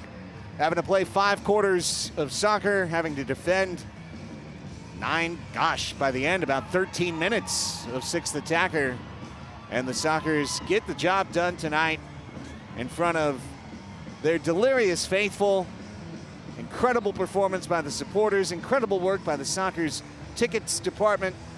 Spencer and Sonora and Ezra getting this place filled up. What was that? Okay, looks like we might get a second interview downstairs. We'll see. We'll hold off on the superlatives. As you see, these fans now well past 10:30 at night. It's definition of a team effort tonight. It's going to be hard to sleep. Let's just be honest. It's going to be pretty tough to sleep. Jonas giving Melissa a hug. We probably need a translator for this interview to go off. Okay, Renee Ortiz is there to translate for Churras, who's downstairs with Melissa May. Yeah. All right, Brendan, you had a hat trick in the first game, but that wasn't enough. You had to get this goal in the second game as well. Which one was your favorite tonight? No, los goles se trabajan, ¿no? Y son para el equipo. Pero lo que me gustó a mí fue el funcionamiento del equipo y creo que estamos listos para lo que viene. So, obviously I like the goals, but I really like how the team worked today and how we, it's a team effort, and I'm very happy because of the performance that collectively we put together. I know it was a very long night, but what was said in the locker room in that 15 minutes before the mini game? Antes de que empezara el minigame, por lo mismo, como empezó el primer juego, sabíamos que teníamos que ir por todo y así fue, pero lo que se dijo en el vestidor, salir concentrados y con la misma intensidad. So basically it's the same way we came out in the first game, high concentration level, high intensity, and just stay focused, and same way we came out at the beginning of the game. I think a lot of people counted you guys out after that loss in Texas, and yet you were able to regain composure, kind of a blowout win, and then got this mini game win. What does it say about this team? Mucha gente pensó que nosotros prácticamente estamos fuera por el resultado que tuvimos en Texas, que no fue muy positivo. ¿Qué te dice eso del equipo? De haber ahorita ganado. Ajá, no, pues primero que nada, pues no hay que pensar eso, ¿no? Son a 2 juegos y si se queda 1-1, o sea, nos vamos a un minigame, se alarga el juego, pero el equipo no lo hizo mal en Texas, a lo mejor pues detallitos también pues por la cancha y todo, pero al final de cuentas, le digo, es trabajo en equipo, se reflejó aquí adentro del campo y estamos listos para enfrentar las finales. So he felt that like in Texas we actually didn't have a really bad game, just things didn't, we couldn't finish. Obviously the feel, it was a little bit different, right? But we have faith that, working the same way we worked most of the year, we could have come up with a positive result. And how proud of you to not only get 1 win, but 2 wins in front of a hometown crowd to move on to the Western Conference Championship. ¿Qué tan orgulloso te sientes haber ganado solamente 1, sino 2 partidos en frente de aquí de los fans para pasar a la siguiente fase? No, me siento muy feliz y yo creo que ellos se lo merecen porque cada partido están aquí alentándonos y hoy más que nada pues es por ellos la victoria también. Gracias por el apoyo. Yeah, obviously he's very thankful for the fans to support us, and obviously this win or this performance for the fans because they've been here for us supporting us. Obviously there's another game at home coming up, so we're looking forward to everybody to come back and support again the team. And it seems like the road to the championship is going to go through San Diego. How important is that? El camino para llegar al campeonato, si salimos, tiene que pasar por San Diego. ¿Qué importante es eso para ti? Súper importante porque cerrar aquí en casa con nuestra gente, yo creo que le debemos lo del año pasado, pero le digo, vamos a trabajar para eso, estamos concentrados y con los pies en la tierra. Vamos juego a juego y si llegamos a la final, logramos el campeonato, ya saben para quién es, para la afición. So obviously we fell in depth with the fans from last year, what happened. So we're going to take one game at a time. At first we need to obviously beat the next round, and then we go one step at a time. Thank you both. Congratulations. Thank you. Coach? Thank you. All right. Craig, Tony, back to you. Great work, Melissa. Thank you, Renee. Para traducir. La traducción. La traducción, indeed. And Melissa's fired up downstairs, and the Sockers win. Let's get our superlatives to wrap up a long night of broadcast here on Twitch and on the MASL Soccer channel. We'll start with the Kaiser Permanente Thrive save of the match. Wow. Boris was just, you could pick so many This one's artistic. The dive, and that was definitely ticketed. Inside post. Well done by Boris Pardo. Kaiser Permanente, they will help you to live well and thrive. Check it out, kp.org. Meanwhile, we have 12 to choose from tonight's Front Wave Credit Union goal of the match. Let's see it. Yeah. Right to Gabi. This is just 1-0. This is the match winner in the knockout game. It's the one you have to have. It's the one you absolutely have to have. Cardenas calm, goes to calm. Off the fingertips of Pollo. He was brilliant in this series. But the San Diego Sockers found the will and resolve to combine their talent with teamwork, with dedication, focus, great defense tonight. Championship defense tonight. We haven't seen it most of the season, but we saw it tonight. And if you see it against Chihuahua, you know, because we know that regardless of what happens, with that tiny, tiny cancha down in Chihuahua, that they will have to win here. They will have to win here. And if the Sockers play like this, Chihuahua is a great team, a championship team. They'll be the favorites. Even though the Sockers are the higher seed, they'll be the quote-unquote betting favorites. Can't blame them. They've gone 3-0 against San Diego this year. Yeah. But last year, the Sockers went 3-0 against Chihuahua in the regular season, and Chihuahua had the last laugh. You heard what Brandon said, Tony, that they feel they have a little bit of a debt to their fans for what happened last season. And here we go, the matchup that we've been thinking about all season. Absolutely, and what better way than to go through the reigning defending champions if the Ron Newman Cup is that focal point this entire season has led up to, and what a time for the San Diego Sockers to start peaking. And if they play in a similar style, similar passion, similar way, and San Diego comes out to support like they did tonight, I think the Sockers have a really, really, really good shot on April 21st to move to the final de finales for the Ron Newman Cup. Again, with Monterrey out, San Diego is now the #1 seed. They scored more points than any team, standings points, than any other team other than Monterrey. So nothing matters till you get past semifinal mountain. But that is what is next. We'll have English language coverage of match 1 from Chihuahua, Tony and I. Stay tuned for details on the watch party to come next week. And then we'll be back here Sunday, April 21st. Match 2, match 3 if necessary.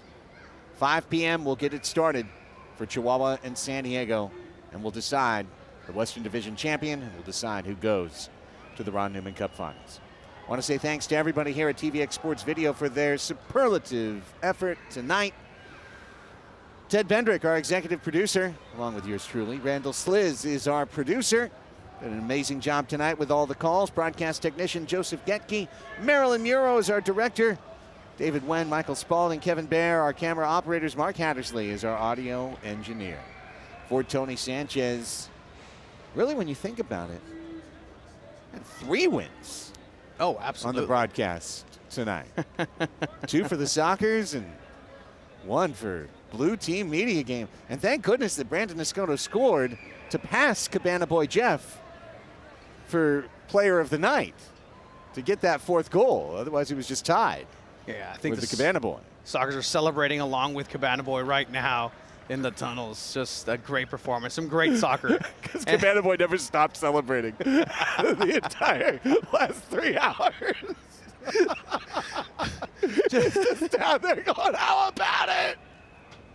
Just screaming to the rafters, hailing the ghost. There it comes. Oh, boy. There's some highlights. The save. Look at that, hugging that wall, the sturdiness. Stuff the wall. I don't know what bounced harder, the ball or me. Oh, Lord. David Frecker there. Looked like a double eclipse at that time. Oh, my God. You were in the path of totality. There's no question about it. Here it is. And down he goes. Down he goes. You can't teach that. Cannot teach that. No, you can't. It's not allowed. The short. It's been banned in most blue states, but it's okay.